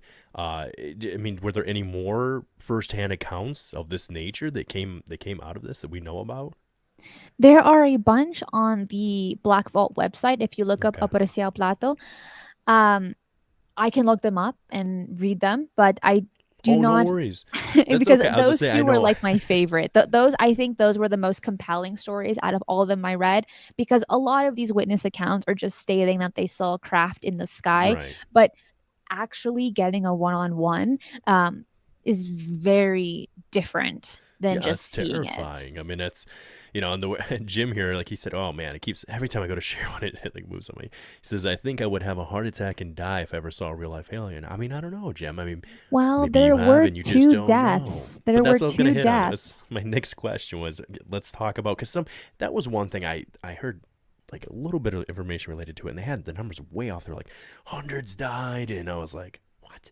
So yeah, there were only two victims right initially. Now some have, and again, this is the problem. We're not there. We can't. So speculation, but some have hinted at the idea that there were some long-term health effects for sure from this. Right. That some believe contributed to their death in some following years. But initially, from this flap, which went on 3 months roughly consistently, but really a year or so, It that was things it were. was about 6 months, 4 months. The Air Force was in Colares documenting, but then you had a little bit time before and a little time after where the incidents were still happening. Yeah. Right. So about 6 months, give or take a little bit. That's a good point by Zero Cool here, though. Chest is a strange place to draw blood, though. Well, if you look at it in the state of hemoglobin, right, as we know that they have Mm. a lower levels, the chest area is where the lungs are, and maybe it's possible that that area where the blood Mm-hmm. is, it just might have a higher concentration of hemoglobin. Now, do not quote me on that. That's merely a speculation. We need a doctor in the chat to Well, we confirm got or a lot of deny. doctor scientists in here. Welcome to the chat, Papa Willie. Glad to have you in here. Yeah, we got a ton of honorary doctor scientists. Totally different than what we're looking for, but it counts. And if you got your shirt, send it to our way. Let's put a picture and put it on Facebook. So in September, so a month after this flap started, the doctor got a patient that was carried by her family, and this person was completely stiff. Her jaw was locked, the eyes were shut, and you literally could not fold up this woman into the car or into anything. And she was Wow. also spazzing as if she was under some kind of cardiac arrest. And this was after this patient was had a beam of light shine upon her. You know, Yeah. because the doctor Clavaro could not help her because she simply did not have a sufficient amount of equipment to attempt to resuscitate her. They had to drive her to the nearby town into an actual hospital versus a clinic to attempt and bring her back to her senses. When Clavaro wrote to the hospital in the nearby town to just kind of get information of what was going on, she soon found out that this patient passed away. And they said that she passed away due to a status unknown. They simply had no idea how this stiff woman at the time when she entered Clavaro's clinic into the hospital, how she died. It was a speculation that maybe she died of a heart attack, Hmm. but when Clavaro tried to ask for more information, such as her time of death, there was no information. Carvalho, that's her name. I'm saying Clavaro, but it's Carvalho. Yeah, it's again. There's just, you know, I don't think that anyone's out here. Well, maybe I do think people are Well, intentionally we, suppressing information, but you know, I don't think they always make this stuff. At a certain point, you have to look at these stories and go, it can't all be like you're saying it coincidental. It can't all just be adding up. It just seems to me that that's if you don't know, they just say, you know, it just seems like it's adding up to more and more. I don't know, say conspiratorial stuff, but it's just it's these like blanket answers. You know, what would they say? What was the final result? Heart attack? Was that the final result? well, the result was unknown. There were Oh, okay. I thought. speculations that it Okay. was heart attack, but it, as written on the paper, from what she heard, because she was not able to obtain the information herself, it just stated unknown. And the same happened for another patient soon after. The same thing happened. They entered Cavarlo's clinic. She sent them to the nearby hospital, and then that patient also died of an unknown cause. I gotcha. So really quick then, because I know you got to run about. We got to put just a couple more minutes with you here. I'd love just let's go through some speculation. Unless one last thing, how would you like to close this out? Because I think let me ask this question first, because this is important to maybe closing out the story. Were the bodies radioactive at all? Did you ever hear or read anything about that? There was, so Jacques Vallée wrote in his book about some aspects of being radioactive, but again, just like how you said, Big Willie, they didn't have the like counter effects of radioactivity, such as diarrhea and nausea. Yeah. They didn't get those feelings, but from my understanding, there, in some aspects and the part that they were pricked where they felt that burning sensation, there was a little bit of radioactivity there. Okay. They're a little bit radioactive. And so you know that's. I guess let's do this then, since we like you said we kind of dealt with that as far as it being none of the big signs that we would expect from being exposed the way we usually are to radiation. Michigan actually had an interesting question here as far as, and it's more of just a comment, but I'd love to get your opinion on this. So he said, some people say that these beings are biblical in nature and taking blood and genetic material to build a hybrid army. Now, I know we're a little more speculative at this point. This isn't anything, but like that's an interesting concept. Have you ever thought about that yourself? No. No? You No, should get some time to think about that one for tomorrow. I well, with this, and I know there's quite a few people that are really good at tying religion and the UFO phenomenon. I am simply not one of those people. I do not tie the Yeah. two and two together, because when you're doing that, it's very speculative. There's not really any factual evidence to back up your claims. You're just kind of saying, well, I think, or in my interpretation of this holy scripture, I believe this, this, and this. And you know what? Maybe you're right. Do not get me wrong. I'm not putting anyone down, but it's not something that I've looked into, Right. because that's very difficult to do. Yeah. Yeah, well, I guess let's do that. Let's at least get Christina's closing thoughts on this, unless you have something else you feel that's imperative to share to the story. Guys, there's so much to this, and I know you're not done with the series yet. I know it's something you're still digging into, so I'm sure we can, those that want to follow you, I believe, I'm guessing Jimmy might hop in there with you again as you guys continue down the rabbit hole of digging into this, because it's so broad, and I don't understand why we don't know more about it, and it's weird to think that to this day, it seems the information is being suppressed still a little bit. I get that it's not the United States. We're used to kind of having, at least we're told, we have freedom to know more here. But I understand that a lot of it's still withheld. And if even the people that are associated with the story directly are being suppressed from speaking out, I don't know. I feel like there's more to this than what we maybe even know, right? Because if we know this much, and this is bonkers, right? This is crazy. This should have been It's a movie. everywhere. Right, Yeah, then and there. 100%. You could make a great Netflix series off this. Come on. This would be. Forget Roswell. Look at No, Colares. your mom wasn't too far from here, right? Or not from this location, but she was from the Yeah, general region, right? my mom is from Caracas, Venezuela, and she used to travel to Brazil a lot. Now, this she used to travel in the 80s and 90s. So it wasn't in the 70s. She wasn't she was very young at the time. Right. But she's not really one to research UFO mysteries. She does love Ancient Aliens. That's like her new favorite Heck yeah. show. She Heck yeah. loves it. She loves Giorgio Tsoukalos. She has a crush on him. But Nice. when it comes to the actual like history behind it, it's not really her cup of tea.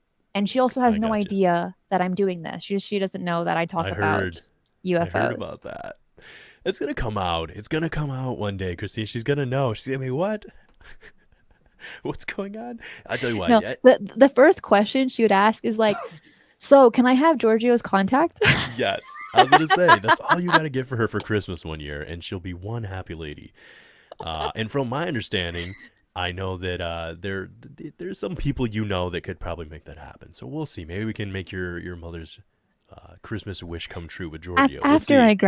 after I graduate college, Yeah, because that's then probably maybe. she's like you gotta studies. You better pay Oh, attention. That's well, I mean, when you come from a Latin background, to them, school is incredibly important. So mm, they both my parents always tell me, better have no distractions. You better be getting all A's in all of your classes, and you better be doing really good. And I'm like, yes, yes, yes, everything's fine. Everything's fine. I just got invited to another honor society this semester, but look then at I you. failed one of my exams that same day. So I'm like, it probably got revoked by now. I don't think I'm gonna be, if I sign up, they'll be like, yeah, no, sorry, declined. Oh man. Oh man. Well, I tell you what, let's do this. Let me know where people can find you. And I put in the chat already, guys. I'm gonna open up the lines for just a little bit because this story was a wild ride, and I'd love to pick up a couple of our hitchhikers on the way home here. We're gonna drop Cristina off safe and sound. But if anybody wants to come in and hang out and talk about this a little bit, I'd love to leave the lines open for whoever we might have for at least a little bit. But Cristina, thank you once again for coming on and hanging out with us. I'd just like to once again give you the floor and let people know where they can find you, as well as the link that I have for them in the description. Someone wrote, mijita, ponte atención. There you go.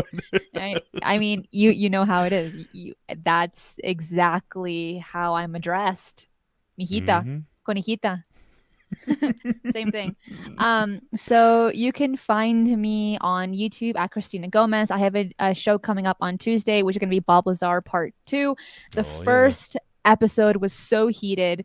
The comments were like pretty insane, and a lot of things were not covered. So I was there for that for a little bit.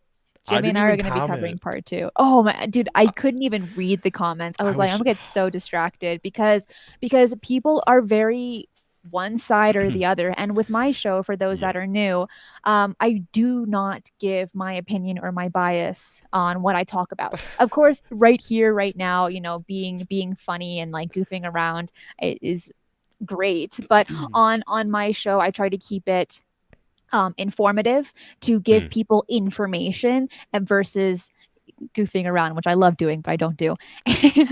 and and um and to just simply not give my bias, because we know bias and opinion mess up or kind of pollute our perspectives on stories, and yeah. then the word choices that you pick and things of that nature, it's going to lead your audience to think the same as you, even if you might not be correct on your stance.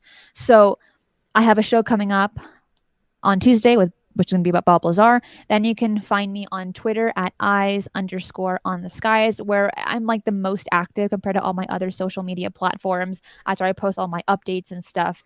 And a little bit back on to talking about bias, bias and opinions is only really relevant to the person with the bias and opinion. To everyone else, it's just kind of like, Yeah. okay, but to the person, Mm-hmm. me, you, whoever Yeah. else is watching, yes, it's only relevant to you.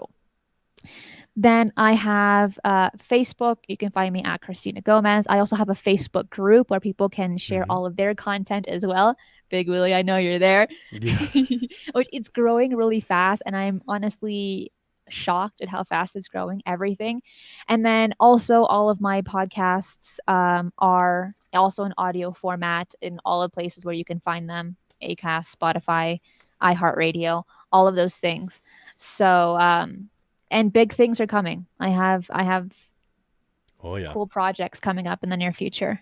I'm just excited with the approach you're taking with everything too, and I know everybody has, again, this, you come back to that opinion, and it's like, it is what it is, right? But I appreciate your approach and what you're doing. I appreciate that you focus on the facts. And I know Jimmy Cheesy. I love that Zero Cool put this up here. Poor Jimmy, we're picking on him now. Can we install a boxing glove that punches Jimmy if we send enough super chats? Oh man.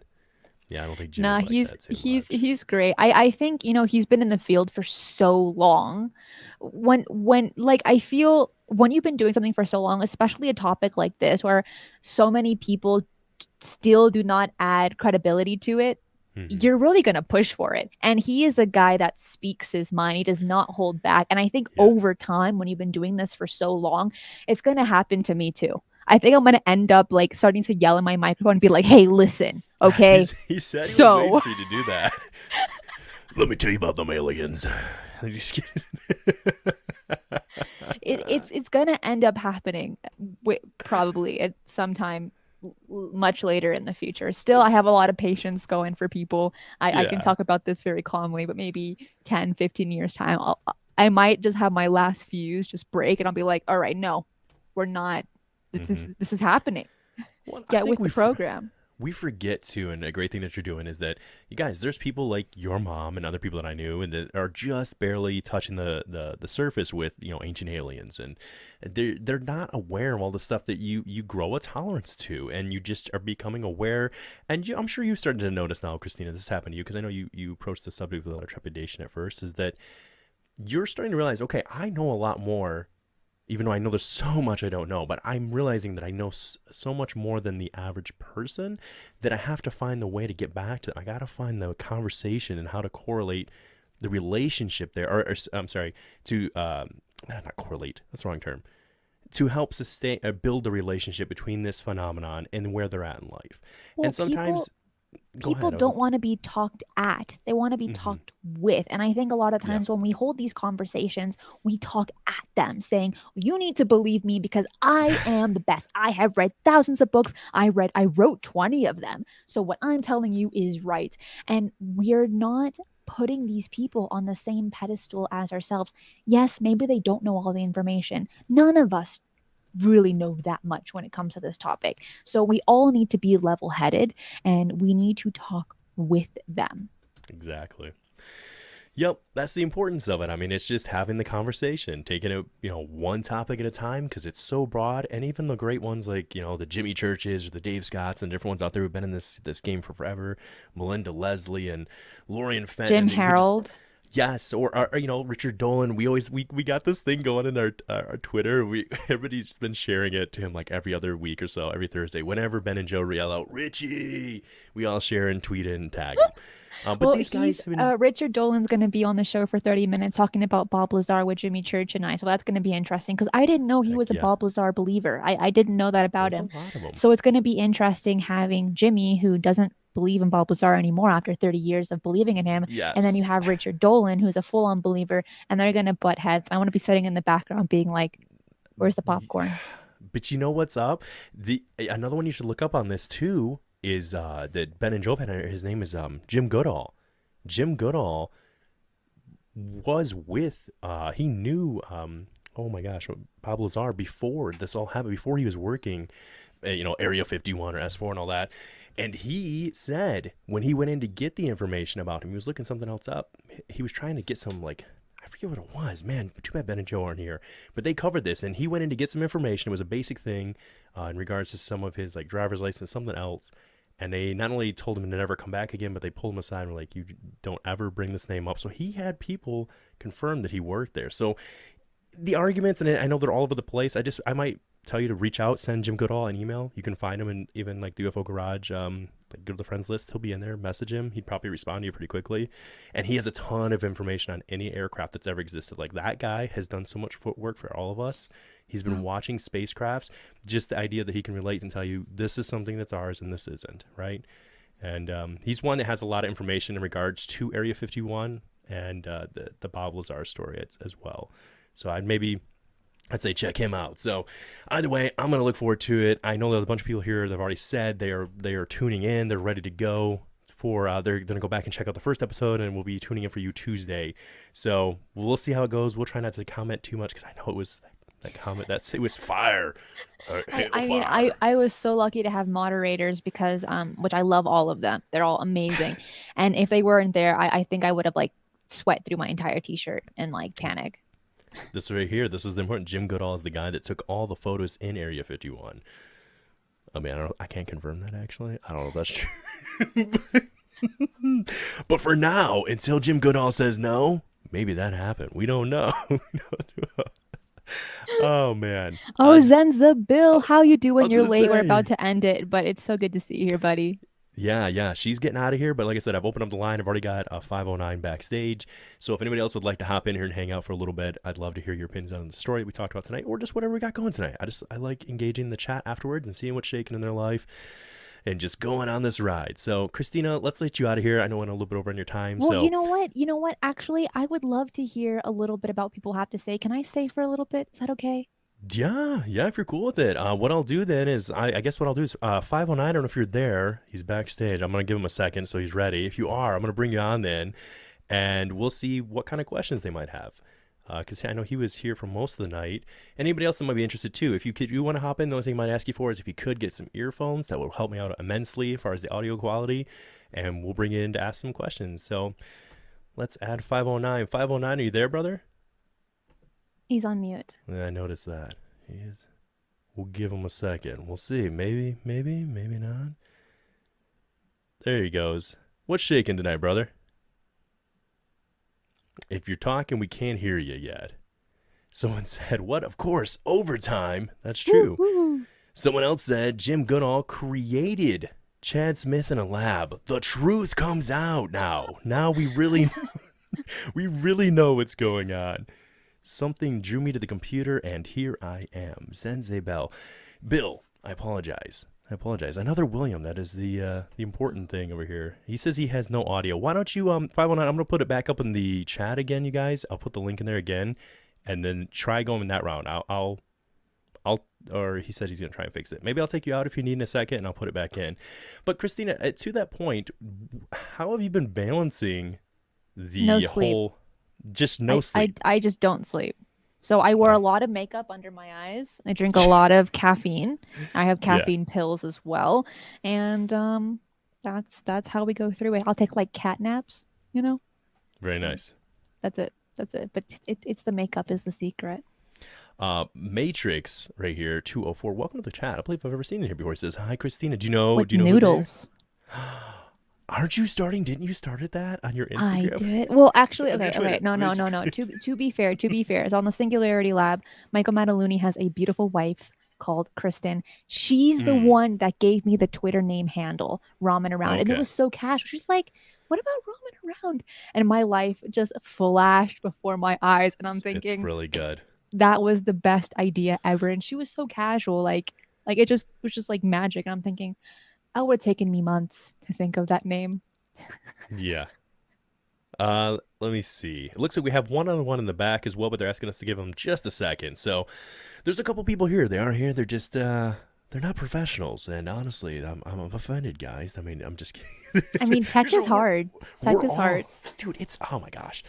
I feel like tech knows when you need to do something. When you actually really need to do something, then it decides to poop out on you, it seems. All the time. And Kronos... Oh, go ahead. Go ahead. No, Kronos asked, what is Cristina's majors? I am majoring in business and communication. So nice. I hope hopefully that answers. But I'm taking right now a class in geology, which is all about asteroids, which is like really bizarre lately, which is very related to our topic. I'm taking several other classes, but another one, these are electives that I'm taking. Another one is philosophy, which was bizarre because in my philosophy class, the first week was about Mick West. But I kid you not, it blew my mind. I'm thinking, how is he related? Synchronicity? Like, why is he here? Synchronicity? I think not. Papa Willie, welcome. So Sonny, it looks like you're set up. 509. If you can hear me, it says they will that I can't add you because you'll need to add your connect your mic. So guys, I did put up the link again in the chat. So if you maybe want to try that, 509, go out and come back in that way. But Sonny is here. Actually, I lied to you. He just walked away. I swear they're doing it just to mess. I'm just kidding. He's here now. So Sonny, what's shake? I'm gonna bring him in. What's happening, brother? He is from the Paranormal Chop Shop. The newly acclaimed Fresh Off the Market podcast between him and Lewis. And they've been running, it wasn't planned. They literally started a podcast from just trying to go live one night for the fun of it. They're literally in their garage. They are very much so out there doing it that manner. And he just started videoing one night. We were messing around with StreamYard. I was like, sure, I'm like, yeah, do this, try this out. And then he ended up in the first, I think, episode, had myself on there. He had Ben. I think Dave Scott popped in. It ended up being a good time. So, Sonny, welcome. How's your night going? And what kind of questions you maybe have for Christine here? Cristina. I came in late, so I only caught the end. That's okay. That's okay. That's why no headphones. The headphones that Amazon sent were the wrong ones. You're not getting any feedback, are you? I'm not getting any on my end. No. Okay. Nope. All right. That sucks though. But yeah, did you at least catch the drift of the story? The I guess like the short version of it about this invasion that basically took place in 1977? Yeah, that's where I came in. That's where I didn't want to make her tell the story all over again. But when it wasn't working, I had to jump in to make sure it was working. I feel like all you missed was me talking about. How did you find out? Like how did you hear about that story? Was that one of the books? I heard you talking about you had one of the books or.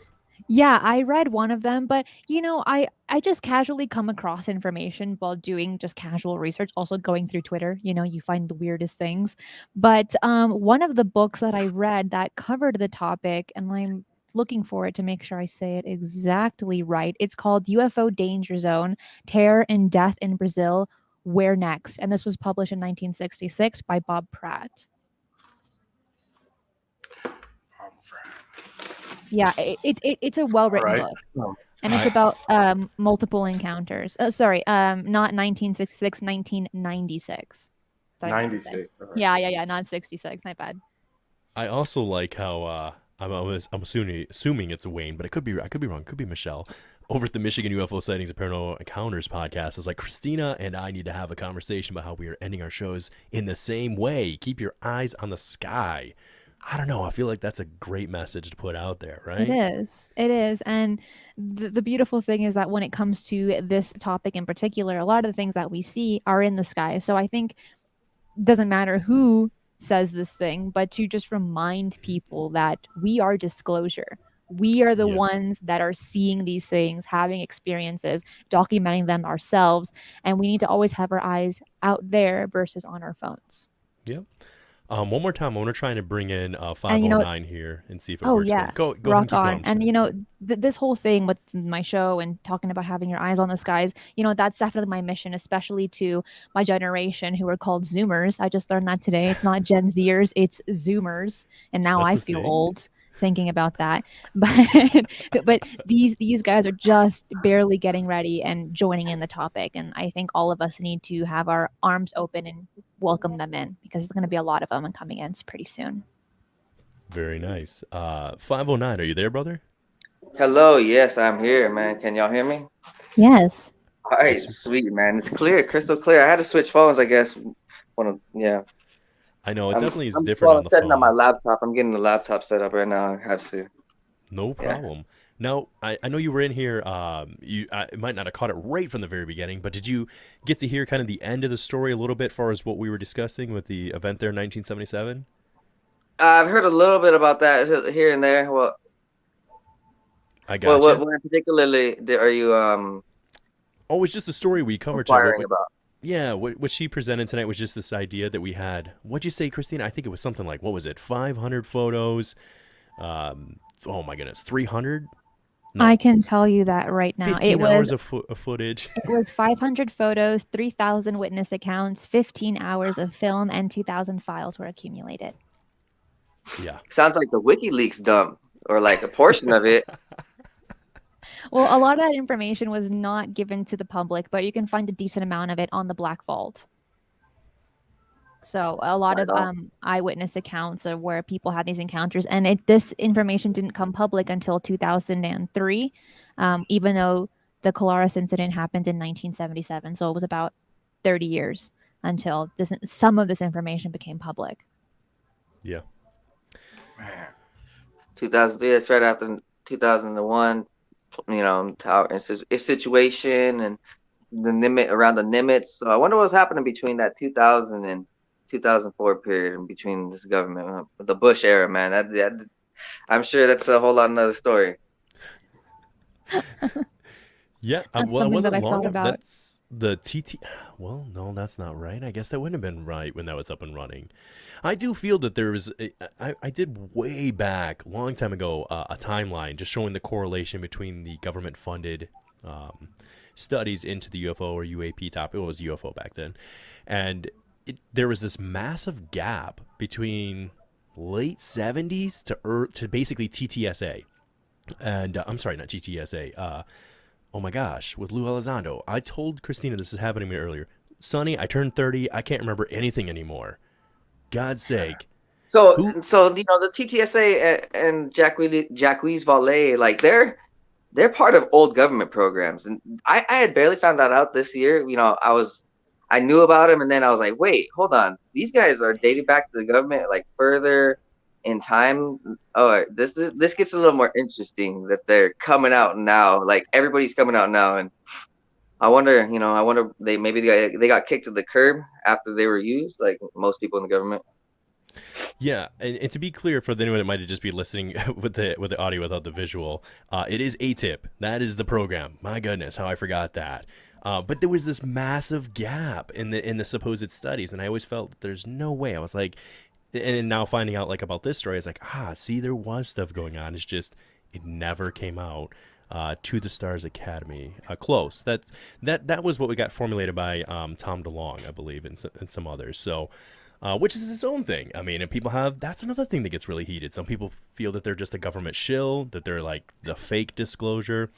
Who knows? I mean, to me, as long as, and maybe this is a controversial thing to say, but as long as information is coming out, and I agree that it needs to be the right information, I don't really care who's bringing it forth, as long as it's accurate.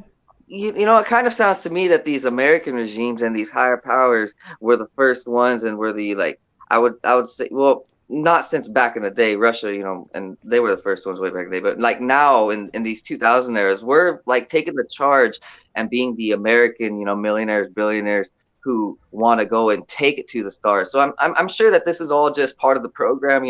Hillary Clinton said that she wanted to break the glass bubble.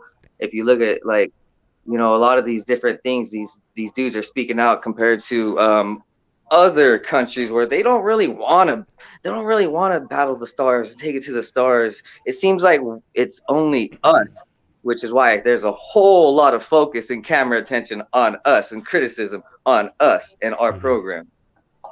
Well, and you think about it too, and I could be wrong in saying this, but I mean, Christine, what are your thoughts on this? As far as I think the U.S. government recognizes, because of the way our Constitution has been drawn and drafted, that we're supposed to, as Americans, have a lot of freedom of information to our government and sometimes the inner workings of that.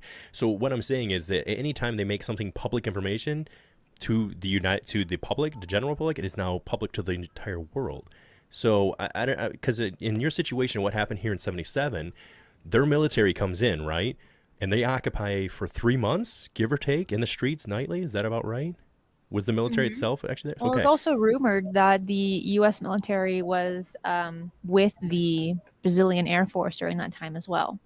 Nice. But I think that there has always been some kind of like alphabet agency that has had its hands on the topic for a very long time, and we've not heard of 95% of those over the years. And yes, we do know ATIP, but this topic goes way back. Yeah. 100%. I guess to kind of what he's saying to 509's point here, I feel like there's no way that they haven't known this stuff for a long. I think that's kind of old news. But to those that might be in the chat, that maybe this is something new to them. This isn't something that's new. they've known, they have chosen along the way, or chosen along the path, what was going to be disclosed and what was not going to be disclosed, in my opinion. But I can't. The one thing that really bothers me in this whole story, there's a lot that bothered me, Cristina, but the military showing up without a lot of weaponry. No weaponry. That's mind-boggling. What is maybe it's just weaponry that they can't really talk about, like black project weaponry, like laser weaponry, or psionic weaponry, or anything like that on the next level that they can't really talk about. Maybe that's what it is. I didn't hear this part of the story. So you're saying the military showed up to a town and kind of seized it, shut it down, and they didn't have any weapons? That's what witnesses said at the time. They only brought cameras, film, and paper. Wow. They didn't bring any weapons, to their knowledge, at least. But 509 says that it's very possible that black projects, they could have been bringing those kinds of weapons that weren't documented, but we simply don't know that information. No, I mean, that's just a possibility. Yeah, absolutely. Very interesting. So I had a gentleman send me, I think a lot of people know him, John. He sent over this image that kind of gives a graph on the possible, and because I wasn't able to sit here and talk with him about this, so I'm going to guesstimate on some of it. But it does look like between 1980 to 2001, the ATP/WG was running, and the aviary was also running right in those first 2 years from 1980 to 85. Then there was kind of a drop-off to Bob Bigelow, as everybody knows, running his system, and it could be still going up until 2018. Supposedly, the Rockefellers got in the game around 93 and ran until 2015. We have the NIDS, BASS, BAASS, and then obviously ATIP, and then TTSA. So I'll see if I can get this shared over to the group, the UFO Garage group there, because that's interesting. I love stuff that... drop it in the Discord. Yeah, I'll throw it into the Discord. Yeah, I'll do that for sure. But yeah, to your point, is there anything, I guess we didn't ask you that, Cristina, is there anything in this story that really sticks out and bothers you? Like anything you keep coming back to? I mean, when it comes to any story that we hear when it comes to UFOs or even the paranormal, I am sure that a lot of information will never be seen publicly. It's kind of frustrating because, these days I'm just like waiting for something to be seen over the city, and then just imagine everyone just to take photos and videos and then prove Neil deGrasse Tyson wrong. But so yeah, I find that part maybe the most frustrating is that there is no real public film of this incident. Yes, there are pictures that you showed, but they're very sus, as you would say. You can't really tell what they are. Yes, you have the drawings that witnesses and military officials drew, but then you can kind of lead saying, well, how accurate is that? They could have just been doodling for fun. Mm-hmm. They just need a coloring book and then they'll be good to go. So pictures, I want to say, are worth it, but even UFO pictures are not worth 1,000 words. They're not, because at this time and even in present day, we take a picture of the moon with our cell phone. It's just a dot. That's all you're going to see. That's not worth 1,000 words. That's worth maybe 5. And this plays into a subject that I wanted to bring in. There's this big conversation on how we only see a small portion of like reality, where we only see a small portion of the spectrums, and that's been, I'm sure, for like a long time in history. So all these tales and all these sightings of UFOs, aliens, and angels, demons, creatures, goblins, whatever, we don't know what it is. All it is just something that we can see a portion of, a fraction of, and we're just passing down tales and tales. And yeah. Well, I mean, I guess that can go the same for any aspect of life. Not only the things that we simply cannot see or understand, but but no, you're right. But not even our own human psyche. For a lot of us, we simply don't understand why we think the way we think, why we have certain kind of emotions either. We'd simply, for the majority of people, don't get it. And I wondered about some of these recent pilot photos of like really odd and like shape changing objects. And we only we only actually seeing the 3 dimensions of maybe a 4-dimensional craft or maybe a 5-dimensional craft. People look at these odd rocks flying around and they simply cannot comprehend it. Is it because we're not capable of doing so, or is there something more to that? Maybe, yeah, we're not reaching the states that our ancestors were in to see these things properly. I'm sure that they were in different meditational states, health states, conscious states, vibrational states, and I'm sure we can also use our scientific technology to change the states in which we see reality through these cameras and IR sensors and such and so forth. I think the main thing is, well, I could be wrong because it's different for. Would you say that for everybody it's going to be different, Cristina? Whatever their disclosure is, I don't think you're going to convince anybody of anything. And if you convince them of it, don't you think another person could come along and just unconvince them of it? Absolutely. I mean, I mean, to each, I think the journey is going to be maybe to each and every person. I mean, whether it's, some people are like, I want the flare pictures, or I want to see the evidence. We got Neil deGrasse Tyson, till I can touch and feel it. Like. You better steal something if you're on the ship. But I think what disclosure will end up being, if it happens, is going to be undeniable. It's going to be something so big, something that simply no one can deny, and it'll be something totally different that maybe none of us are expecting.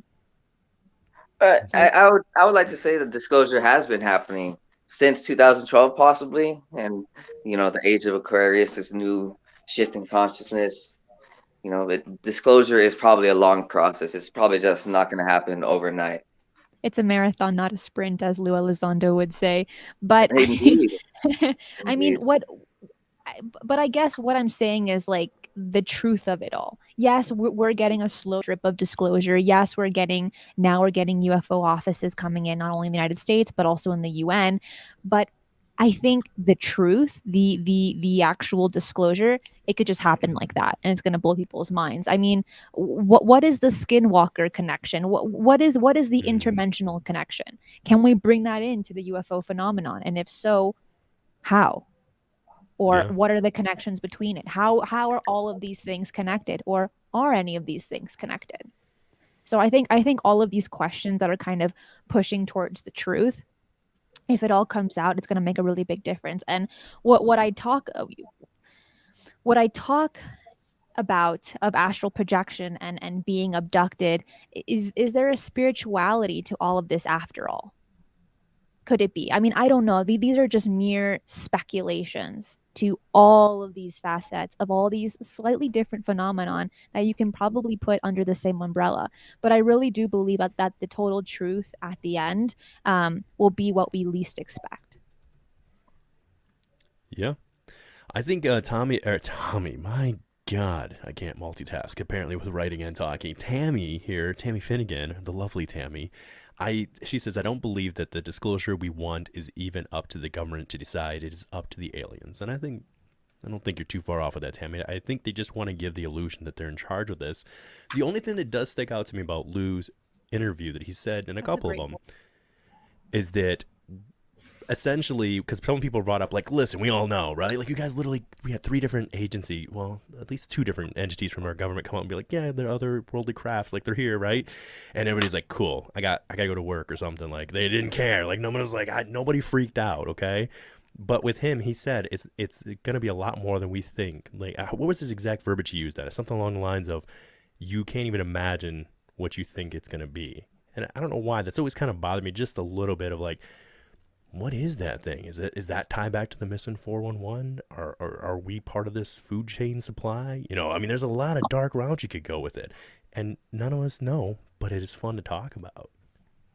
I know. I feel like since in the last 2, maybe it's been a little longer, maybe the last 4 months. Last 4 months, I've seen things that I don't know what it is. Let's talk about them on the show. But yeah, I've seen those things and don't know what it is. And when I had seen stuff before, that was years ago. And now I've seen that many things in the last 4 months that I floating through the sky, things that trail each other and stop and then shut off or disappear. I don't know. It's just lights. Yeah, it's really strange, but it's all like happening more often now. So I think it's coming soon, or hopefully it is. There's some sort of change, that's for sure. Right. I mean, could it be part of this technology that we're seeing, these 5Gs? Because I mean, from what I hear, that the government is already way past 5G, and these towers are testing it, and they just give 5G because that's the most secure. Well, like if we go back and look at these scientists and inventors, a lot of these inventions were based on like spiritual aspects, and sometimes in dream states, it would get these technology thoughts into create them, whatever. And so if we think about it like that, like could all this technology just be like like involved with the other side naturally, and most people are unaware of it? That that seems a lot like realistic. It seems pretty realistic. Sorry, go ahead and answer that question, Cristina. I'm sorry, go ahead. I mean, it's not a question, it's another point, and then I'll have to be leaving pretty Yep, soon. no But problem. I'm gonna end with this. And I think the depth that these topics go, all of them, and being connected, it might be so bizarre that members of the alphabet agencies might be like, there's no way we can come out with this information. It's way too bizarre. But again, who knows? I think that's a very possible mentality that these people are having. But we're having our own experiences. We're actually trying to seek that information that maybe when the alphabet agencies do come out, we'll just say, yeah, we've been expecting it the whole time. It's not that crazy. Everything's fine. Everything's fine. And I'm going to end with that. I got to get Yeah. going. Thank you so much for letting me be here today and talk about Thank you for coming such on. an awesome encounter. I mean, it's one of my favorite stories. That one and the Holloman Air Force Base with Eisenhower. Eisenhower is a very interesting character. So he's another story that I love, but I want to say thank you for letting me be here today. We appreciate you coming on, and we're excited to hear you over whenever the episode drops over there at the Michigan Paranormal Podcast as well. UFOs, sightings, paranormal. Man, I murdered that. They've been in the chat. My God, what is going on tonight? It's falling apart. Sonny, I'm gonna let you take the wheel. Apparently, I gotta park it. I was joking with Christine before we started. I was like, I almost canceled on her. I was so sick yesterday. So, Cristina, thank you so much for coming and hanging out with us. You are welcome back anytime in the garage. And if you ever want to reach out to Ben and Joe or anything, I'm sure they'd be more than willing to assist you if you ever wanted something that way. So I appreciate the work that you do for us. Thank you. There it is. Michigan UFO sightings and paranormal encounters. Wayne, please forgive me. I'm so sorry I murdered your name. But we thank you very much, and I hope you guys enjoy your conversation tomorrow. I'm excited to hear what you guys get into. I don't know if they've disclosed anything to you yet, but they've had some pretty interesting encounters themselves. So I'm excited to hear what happens with you guys. Well, rock on. Well, the Meridian and I are out. Peace out. Have a good one, Cristina. Peace. Oh, man, guys. Wow. Man. What a story, though. I'm definitely going back after this, and I'm watching it from the beginning because I missed the beginning, first part. Yeah. It's definitely to me, when she first started sharing it, I thought, like I said, I did like that quick little I seen the quick little search, with Wikipedia. I was like, there's not much going on here. Then I tried to look up the island through Google and stuff. I'm like, there's not even an island. It's like, is this whole thing made up?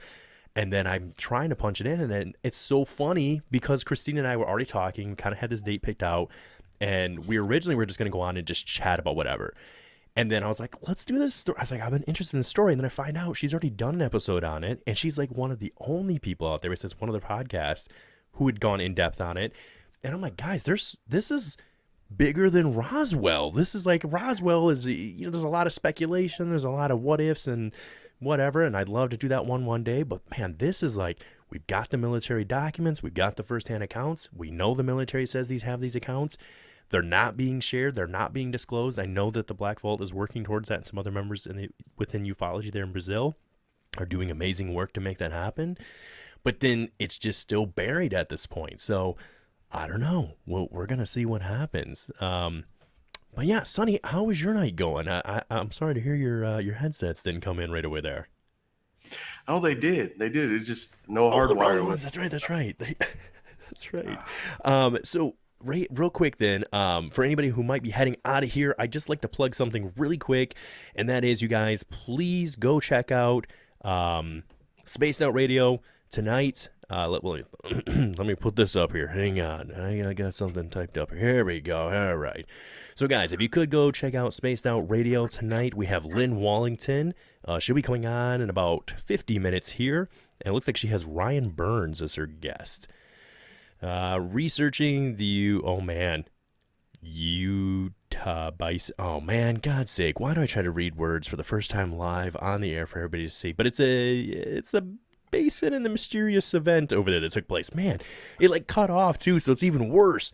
I couldn't even read the rest for you guys, but if you guys want to go check her out, she will be on tonight. And it's always a good time over there to hang out. Sunny, I know that's how a lot of us have met, and we've hung out over there, so you guys go check them out. As always, Spaced Out Radio with Dave Scott, Monday through Friday, 12 a.m.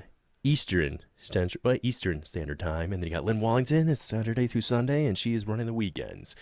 So if you guys could show them support, they show us a ton of support here at the garage. We'd appreciate it. And then, Sonny, if you wouldn't mind, where can we find you and the new freshly acclaimed podcast? Where can we check that out? You check us out at Paranormal Chop Shop on YouTube's on Friday nights. I say Eastern Standard Time, but it's Eastern Daylight Time now. Dude, okay, so it used to be Eastern Central? It's Pacific. It's Pacific Daylight Time. I'm sorry, they've changed it. It's PDT now, not PST. I had to go back and switch everything. I didn't know. Okay. All righty. Oh, yeah, and to let everybody know, I guess, if you guys have also subscribed and checked out Michigan UFO Sightings and Paranormal Encounters, we will also be on SOR and having Dave on as our guest in November. Guys, things are popping here at the end of the year. I'm excited. Let's see. It looks like, okay, here's the word. Here's the word I couldn't read, guys. It's in Utah. Okay, it's the basin of Utah. I feel like the minute someone says that word, I'm gonna be like, I'm sorry, guys. If anybody knows, I mean, you got me. I don't know why I can't read that word right now. Tammy Finnegan, 11:11. I can't see it. Oh, you can't see it? Oh, I was gonna say, I feel like it's I feel like I should know what this is. By the way, 509, did I lose you, brother? I noticed that you're. If it did, you can pop back in there. No, but... I'm here. I'm here. Oh, you are there. Okay, perfect. I just wanted to. So, really quick then, I'd love to ask you guys 2 questions or so and get going pretty soon here. Oh, here we go. This is how it's probably, they're saying it probably should be phonetically enunciated. Uintah. So, it's Uintah. So, the Uintah Basin of Utah. All right. I thank you for that, Vin Man, who I don't believe I've ever seen in the chat before. So, welcome. If you don't know what we're about UFOs, aliens, and all things weird. And they let guys like me hop in the garage and go drive people around in a van. I'm like, guys, get in my van. Living in a van down by the river. Anyways, God, I miss Chris Farley. If you guys don't miss Chris Farley, I'm sorry for you. Anyways, that derailed there. 509. I definitely miss Chris Farley. Oh, my gosh. You know who Chris Farley was, right, 509? Yeah, a little bit. I've seen him in a few movies. I mean, instant classic. Instant classic. Someone you cannot forget. In the words of Tammy, he was the best. Yeah. That was our 90s version of John Belushi. Yeah. It's, it looks like maybe did we do it wrong? Now there's another conspiracy? Is it Uintah? Dang it. Why must you people mess with us? We appreciate all the information, though, guys. We really do. So, going forward, guys, I haven't really mentioned this before. I've mentioned it a little bit. Oh, I'm sorry. No yelling on the bus. Oh, wait, that's a line from the movie. Oh, my gosh. I thought he was actually upset that I yelled in my microphone. I'm like, I'm sorry, guys. But no, that's a line from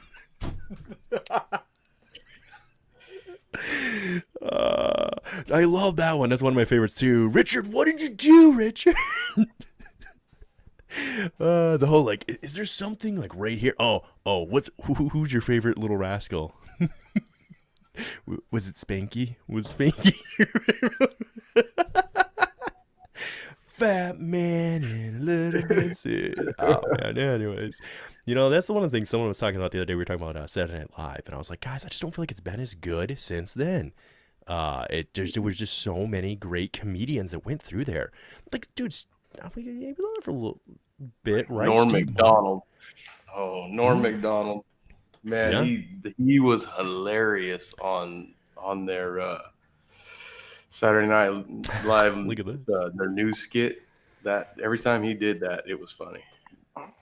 Yeah. Fairly could dance too, like John Belushi. Dude, wasn't it? He was the one who did the skit with oh crap, who was the other guy? He's from Dirty Dancing. He was a really famous actor back in the day. Oh, you're talking about Patrick Swayze? Is that it? Patrick Dang Swayze. it. It was sweet. Roadhouse. Yeah. Yeah, but he was doing the skit though. They're like doing the Chip and Dales. Oh man. Oh yeah, too. Sonny will love this right here. The Bears. Yeah, I forgot about that. That was one of the greatest kids too. Ravens. Oh no, the Ravens. Oh, in we here. play you this year. Yeah, we play you. Hey, man. Oh man, We'll see you later. that's true.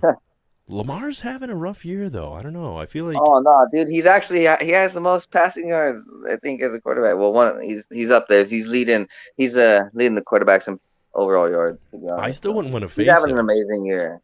It's just that Yeah. we have like 20 players on injured reserve and out and injury. So yeah. True. Yeah. I love those right here. Bears, Bulls, Polish sausage. Oh my God. Speaking of the Coneheads, Sonny, bro, if we can get, who knows what will happen. We're going to manifest it. But if Dan Aykroyd comes on for us, comes on for you, I should say, I'm your gonna show. figure this out. I'm gonna figure this out, man. Someone brought up a good point though. He's I'm probably going gonna to be get a getting hold really, of him somehow. he's going to be getting really busy with his tour he's probably doing because they're re-releasing the new, is anybody excited for that, by the way? Did you guys see they have the new Ghostbusters movie that's coming out? Oh Yeah, he's got no. a bunch of posts. That He's got a sounds bunch of stuff on his site. Probably. I did Yeah. see what I wanted to mention was this movie on Tubi I seen about Bigfoot. It was called Myth Bigfoot Hunters. Anybody see that? No, I have not. It came out this year and it was pretty good. And it had some military involvement. They were searching for some people, and they talked to some rangers in the national park. And you have, of course, things get a little weird. You know, if it's called Bigfoot Hunters, they have an Indian man who's a part of a park ranger, and throughout the end of the night, he already knows what's coming, and then he goes into this super shamanic state, super Indian state, and he like builds a, I don't know, protection circle around them and a campfire, and like he's like, "What are you doing?" And they're like, "Well, you're about to see the other side, but be protected." And like Bigfoot comes to the circle, and he can't pass, but like the people in the circle can see and talk to Bigfoot like it's like language, like ESP, like English language, whatever. But they can understand each other and communicate with each other because of what the shaman did. Of course, he handed him a drink and stuff to help him get involved in this. And oh man, it's an interesting movie. Barely came out this year. Pretty good. Yeah, where you, well, let's do this really quick then, guys. Really quick, I want to say this. So every time we do a show with a guest, I'm going to try and start opening it up at the end, either get you a chance to chat with them if we can make it happen a little bit, and then at the end, open up, just to have those in the chat come in and hang out and share stories.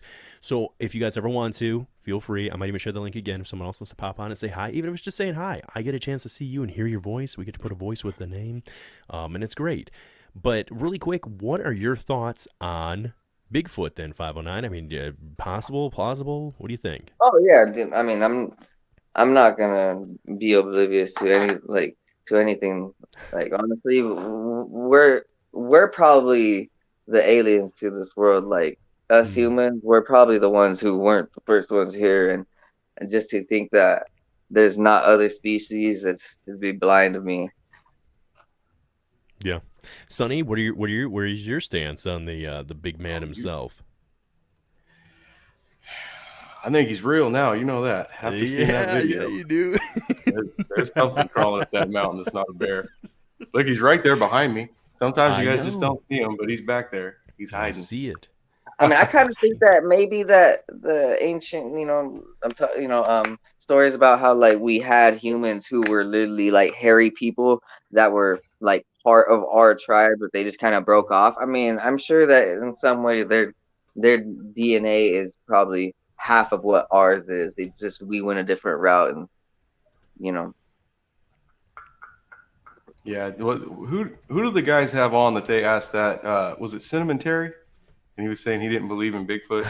And he said there could have possibly been something that was hairy and, an older caveman type person. And I think Joe asked him, did it have big feet? Then he said, okay, now I believe in Bigfoot. I think I asked him that question in chat. It was funny. I think that's who they had on there. They said Zero Cool says if Bigfoot smells anything like that chick on Anchorman says he does, we would have found him by now. And we didn't get to hit on it with Cristina, but this is one of the things that happens where everybody gets so congregated and segregated in their own little groups and very tribal on the, it can only be this kind of craft or that kind of craft. Like, we literally have people arguing about that. Oh, you didn't see a black triangle? Oh, I'm a blue orber, man. Blue orbs or die. You know what I mean? Come on. You're both arguing that you've seen something that you can't explain. First of all, let's start there. You've seen something. That should be the important thing, not this. I don't know. I mean, maybe if it's different, if they're coming out and they're like, I don't know, Barney the what was Barney's name? Something. What, Barney the dinosaur? If he came out and was talking to you, maybe it's different. I don't know. But then, like, Joe and Ben had that guy that said he didn't want to tell anybody about his experience because a burrito, it appeared to him as a burrito, and it spoke to him as a burrito. Yep. Maybe some other substances were involved. I don't know. I can't speak directly to it, but burrito is unique. I will say that. Although burritos make me hungry, and I'm all about burritos. So, I mean, maybe I'd be less afraid if a burrito appeared to me versus like a 7-foot tall mantis being, because praying mantis are some of the most terrifying creatures, insects on this planet. It's unbelievable to me. I love watching just videos on them and like how they devour their food and all the process that way. It's crazy stuff.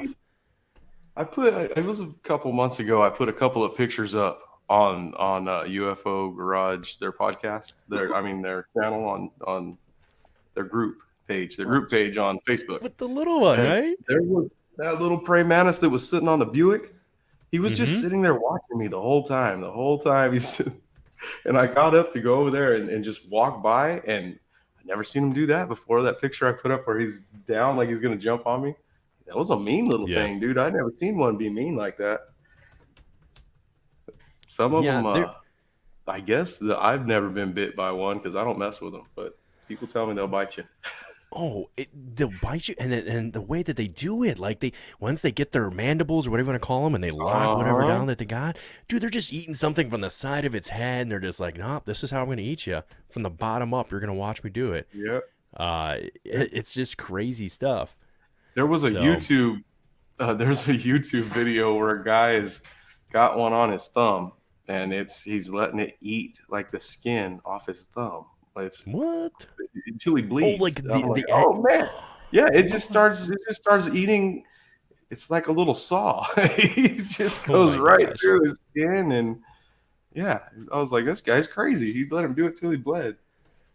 That is crazy. Really quick then, though, guys, because I have to run in about 5 minutes here. I was gonna let's see real quick. I missed some of the comments. I'm sorry. I was typing in some other stuff. I'm coming back in.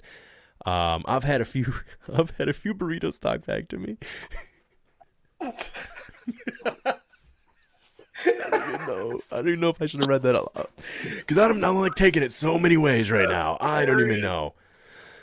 Heck yeah, we've all been there. Man, leftovers. Yeah. So, really quick, why don't you tell people who you might, let me get the symbol off here, by the way. I just realized when I got 3 people in here, I got to pay attention to that because they give me this little logo to put up, but it definitely covers people's face. Who is it you guys might have on here, man, in the next couple of weeks? Are you excited about this one for Halloween? Well, close to Halloween. Kara, Pagan White Witch from Northern Ireland, and I got to hear her today. She was live today. It's going to be awesome. It is going to be awesome. On the 22nd, guys. She's booked for the 22nd of this month. 6 o'clock. PDT. PDT. You said a white witch? A white witch. Pagan White Witch. Nice. From Northern Ireland. Man, them Ireland roots go back deep too, so I'd be interested to hear what she has to say. And she's like a ghost hunter and has a team. She's part of a team, and I seen them today too. And she asked if some of them could come on with her, and I said yes. Come on, get down, buddy. Yeah. I think it's gonna be a good time all around. I'm so excited to see people from our group. Oh, Greg, you didn't have to do that. I really appreciate that, guys. I guess I didn't even mention that at the beginning of the show. Man. Super chats are open if people want. I always forget to mention that. Awesome. But thank you so very much. That supports the show here so much. And I know Jen. My God, I should have just canceled with Cristina and I. Ben and Joe appreciate it so very much. I nearly did, dude. I was just like drinking tea, tea after tea after tea here, with what are the things that soothe your throat? See, there's a problem. I can't even remember the cough drop. My God, it's amazing. Any words came out of no, not CBD. Just Oh, Oh, cough okay, drop. my fault. The other C. I Yeah. told Christina in the beginning. I was like, "You're gonna have to carry us." Hey, this 509. Do you ever go camping or anything like that? You hang out in the mountains? Like, would you ever see Yeah. something like that? Bigfoot or? Oh man, see, I didn't see a Bigfoot, but in the mountains, I did see like some eyes in the trees, and things were a little weird. Like those eyes weren't normal. They were looking at me, and why would these be just be randomly looking at me? And like it was late at night too, so it was like around 12 or 1 ish, and yeah, it was like just multiple eyes just staring. I was like, wait, that's not ground level. That's like 20 feet up in the tree line. In the Northwest, these trees get pretty high. Yeah, man, I love those mountains. There's so many rivers. There's like 10 mountains right here that are nearly 10,000 feet. And the mystery about mountains, how they have all these caves and all these places that you can't really go. Hey, that's the perfect place for alien bases. And sure enough, I'm sure that's where they are. And so, like, yeah, I love it out here. Yeah, I spend a lot of time in the mountains, and I've never seen that. If it's eyes staring back at me, it's either a raccoon or a bobcat or a mountain lion at nighttime up in a tree. But I've never seen a bunch of them like scattered out staring Yeah, at it me. was a few of them. They were colored like they seemed like orangish reddish, and I was like, what this? And like, this was around the time that I was like seeing a lot of things, like seeing apparitions and seeing things in the sky. And so when I went to the forest, I was like, man, I hope I don't see anything, because the forest, I don't know if it's protected. I don't know what parts or where I'm going, I don't know. I just didn't know what to expect. And sure enough, like it was there. Like, cause like Did you you know these things, these things, like they call to you. It's like when you go outside and see a UFO, it's because it's like the instance is made for you, and it's there, like right in your face, and it's like it's almost a sign and a message. It's like, yeah, you know that they're interacting with you, particularly on certain brain waves. And I was watching I was watching some movie, like some animes with things like some Dragon Ball Z or something, and thinking about some higher level thoughts, and I was like, man, I sure hope I don't see something out here. And my brainwave was pretty activated, and yeah, sure enough.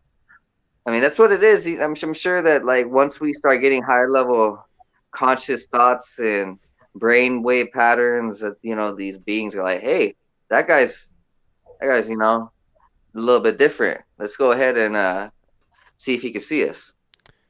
That's kind of what Samantha Mowat hit on the last time she was on there with Lynn just last weekend. She was talking about that with meditating and opening yourself up to this idea of an introspective look at oneself, and if they start getting comfortable with the energy that you're manifesting or putting out, and they're maybe coming by your place and they're starting to see this energy that they want to align with, that maybe you can start to open yourself up. So I don't see why that'd be any different with whatever it is you're looking for. I just think it's the idea that we once open. I have a hard time like figuring out they say if you think on something, you're creating it, so you're manifesting it, or you're like creating an apparition of it.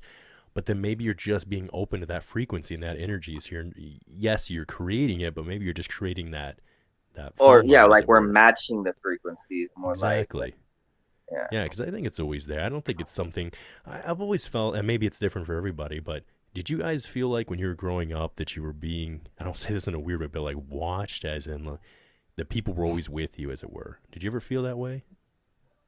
I guess here, I'll do this. Be fair, I'm being a terrible Well, host. I mean, like that's 509. it's almost Okay. natural. Wouldn't it be like seeing that like if we have a spirit, that whatever spirits are around would always be, yeah, like it always did feel like that. And then, it didn't make sense until now as an adult when I had time to research a lot of information, have all my own experiences and thoughts and yeah. What about you, Sonny? Did you feel Yeah. like you had that kind of energy around you? No, not really. Not. I never felt that. I just I don't know. I always felt like I've known things before they're gonna happen, but I never felt like it was somebody telling me that, or anybody was with me, or I never felt any spirits with me, or never like I had a guardian angel. No feelings like that. I mean, nature could be your guardian too if nature is what everyone says it is throughout time, where it's a living construct and we're parts of nature. Ooh, we have one interesting question here, really quick, guys. Because like I said, I did mention I have to go in just a minute here for you. But we got an interesting from Greg in the chat. Said, how much have any of you hosts heard any reports of Loch Ness? Nessie. Do either of you know much or have heard any reports as of the last couple of years on that one? No, other than people still look for it and still say they see it.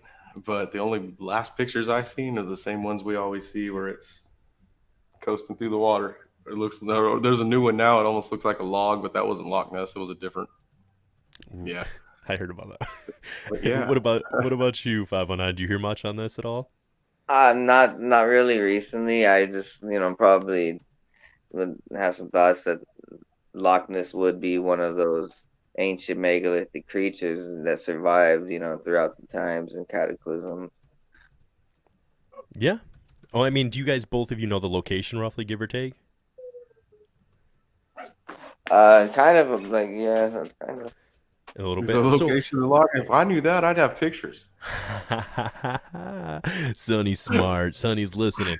Yeah, so this is an interesting point that Wayne brings up. He said Loch Ness news seems to have faded into the background. See, I kind of felt the same way, and I'm talking with one other podcaster, and I'd like to bring her on, maybe if I can, the third weekend. My goodness, I didn't even mention some of the big ones I have coming up at the top of the hour. I'm going to have to do that next week. But we got some crazy guests coming up. I'm excited for you guys for the weekends here. But she had mentioned that in 2020, there were 14 sightings, which was the most they'd ever had, which was outdone this year already. Already this year has been outdone with 15 sightings now. Because They have actual cameras that are set up there that you can just go and watch 24-hour live feed, I believe. So I could be wrong about that, but I believe you can watch a live stream there. And there was some stuff that was fake. There was one that was caught like with a drone and whatever, but supposedly confirmed sightings of at least where they're like, it's inconclusive. We don't know what it is, but man, anything flopping out of the water. I'm not trying to be critical and like attack anybody, but if I'm trying to be skeptical or critically break that down, anything revealing itself out of the water can be creepy or you know what I mean? I still want to believe, man, that's a mysterious idea of like, that's a real life living dinosaur out there in the lake. Or the lock there. That, come on, that's just fun to think about, in my opinion. There's too many people that have said they've seen it, and then those pictures, you can't just because you don't see the same thing that person's seen when he took the picture, don't mean it's not in that picture. Yeah, It's very interesting. So Zenze Bill, friend of mine online that lives in Scotland, says it's almost just a tourist attraction thing. No sightings. He fished the lakes there. I told him, nah, you caught it and have it in the freezer. yeah, who knows? I mean, it's one of those things where it's like, I'd love to believe, just like I would with any of these other things, but I do think that there's sometimes you just have to take a leap of faith, because even with, we're not going to go down that route tonight, but even with some of the science stuff, no, we're not starting that, even though we do have them booked, guys. Now that we only have 18 people in here. So at the end of the month, near the end of the month, I think it's the 27th, which there'll be an off-the-wall day that I have a guest on. It'll be on a Tuesday. It'll still be 9 p.m., but it'll be on a Tuesday or Wednesday. I'll get you guys the date. We have a guy named David Wise that's coming on to discuss Flat Earth. And I have questions for him. I do. He's the So, man. dude, I'm super stoked. I did not think he was gonna be like, yeah, I'll come on and Dude, hang out. you're gonna be ready for a good one. Yeah, for sure. If you guys get a chance, if anybody wants to come on, I would say try your best to come hang out that night because I think it's gonna be a good time. And I want hard questions, man. The guy is offering that I'm aware of, unless he's changed it. I guess I should email him about this. But that I'm aware of, he's offering 3 Bitcoins to anyone who can prove that the Earth is round, that it's a heliocentric globe, essentially, or the map. It's a globe. Man, NASA We'll can't see what even happens. prove that. I know. Listen, hey, we're gonna see what happens, man. I'm open. I know Sonny says I'm all on the flat Earth train. I mean, to me, it's listen. I mean, if anything, I how about love we it. just kind Poor of agree Wayne. with ancient history and like Wayne, how everyone else viewed it, and not this one-sided mainstream black and white, right? nonsense. Two things really quick, because I do have to go here just a minute, but Michigan UFO sightings and paranormal encounters. I'm just going to start saying Wayne, and you guys are going to have to know. Wayne from Michigan here. He says, I'm running and screaming from that one as far as the episode. Hey, Wayne, I know you're a science teacher. I got questions for you that I think you could send over some great questions. Be in the chat that night. I think it'd be a great time.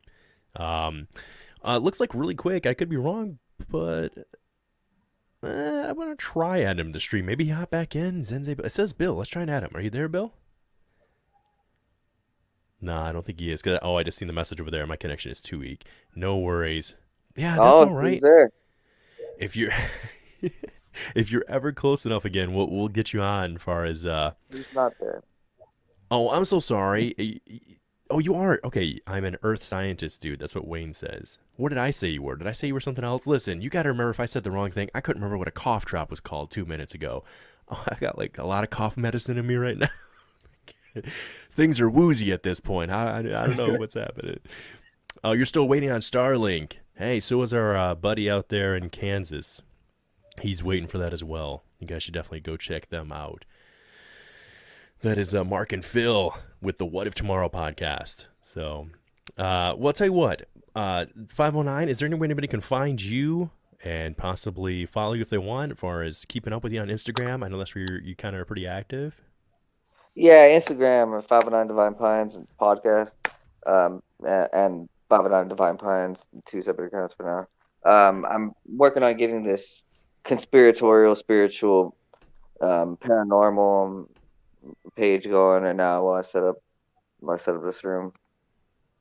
Yeah, very nice. Well, I tell you what, brother, I'm gonna go ahead. Lewis said something about the What If Tomorrow podcast. Phil, he said he might want to have us on his show. He asked me. Oh, heck yeah. He asked me, and I told Lewis, yeah, tell him yeah. So I'm telling you, yeah, Phil, I'll do it. There you go. We'll let him know. Yeah, for sure. What's it? 509. I'm gonna remove him here. I'm gonna take him out of here in the back. Go ahead, Sonny. Let everybody where they can find you, and then I'll send you out to the back too as well, and I'll get everybody out of here. All right, man. I'm bringing that van home. That's right. Don't go get your merch. You guys go get your merch from UFO God, Garage. you got the shirt. Man, come on. Let's do this for you. All right, you can find me and Lewis every Friday night, 3 hours before Dave Scott starts his show. So it's 6 o'clock our time in California. Very nice. Pacific Daylight Time. It's hard for me to say that. I want to say standard every time. But that's it. 6 o'clock, guys. 6 o'clock California time. Don't miss it. And don't miss it on the 22nd. I think Kara is going to be awesome. It's going to be a good one. Thank you for having me on, Willie. And yeah, no problem. My pleasure. You later, buddy. Heck yeah, brother. Have a good one. I'll talk to you later. You had an awesome guest tonight, dude. I'm going to go back and watch it right now. I'm going to go watch the beginning right now. She's got a lot of great stuff on there, too. So, but yeah, for sure. Have fun with that, brother. And I'll be seeing you guys next Friday for sure, okay? All right, man. All right, peace. Alrighty, guys. So, as I mentioned here at the bottom of the show, I am live every Friday at 9 p.m. Eastern Time. And I admit, Sonny, I want to say Central with that every time. Want to be a guest in the Big Willie van? Email me at bigwilly@ufopodcast or UFOGaragePodcast.com. Just know what happens in the van stays in the van. Your secrets are safe with me, except they are being put on the internet live. So you just got to know that little tidbit. If you guys would like, I've got a new little video I'm going to throw together here. You guys are the first. We're testing it out on you guys. So if it doesn't work out well, it's the exit video that we have going here. Keep in mind, I threw it together on a phone. I don't know how good it's going to be. I need to get some actual software to like do a little bit of editing for you guys. I appreciate each and every person who jumped in the chat tonight. We have Zenze Bell, Champ Campbell, Zero Cool, Greg Baston, many others in here that I'm probably missing. Zenze Bill, Jim, Allison, and I gotta be missing someone here. Wayne from the Michigan UFO Sightings and Paranormal Encounters podcast. Thank you for hanging out with us all night. Peppa H, what's up? I just now know if you were in here, I apologize if you'd been talking to anything else there. So you guys, please, if you want to be on, I just noticed another one here. I apologize. I would murder your name. I apologize. Stop bringing these kinds of people, please. Hey, it is what it is. You know, we're all entitled to our opinions. I'd say if you'd love to give a different take on the subject, I just mentioned it. It's right there. Live every Saturday, 9 p.m. I got an email. Just be respectful. I'll be respectful of you and share your opinion, share your thoughts on it. And, you know, it's a collective consciousness, man. It's just my opinion on it. Could be wrong. But I just think we're all these little pieces of the universe, as I always say. And we're just experiencing this, so just enjoy the ride. With that, guys, I will end it saying what I always say, or what I try to always say, if I can do this right tonight with all this cough medicine in me, is please stay curious and keep it weird. And if you guys want to add any comments here we go. We're going to try this video out. Fingers crossed. Here we go. Peace out. Love, peace, love, and taco grease is another one I always say. So stay curious, keep it weird, guys. I will be back here next Monday, or next Saturday. I don't even know. Words are done, guys. I'm done with the show. Here we go. Love you all. Have a good night. Cheers.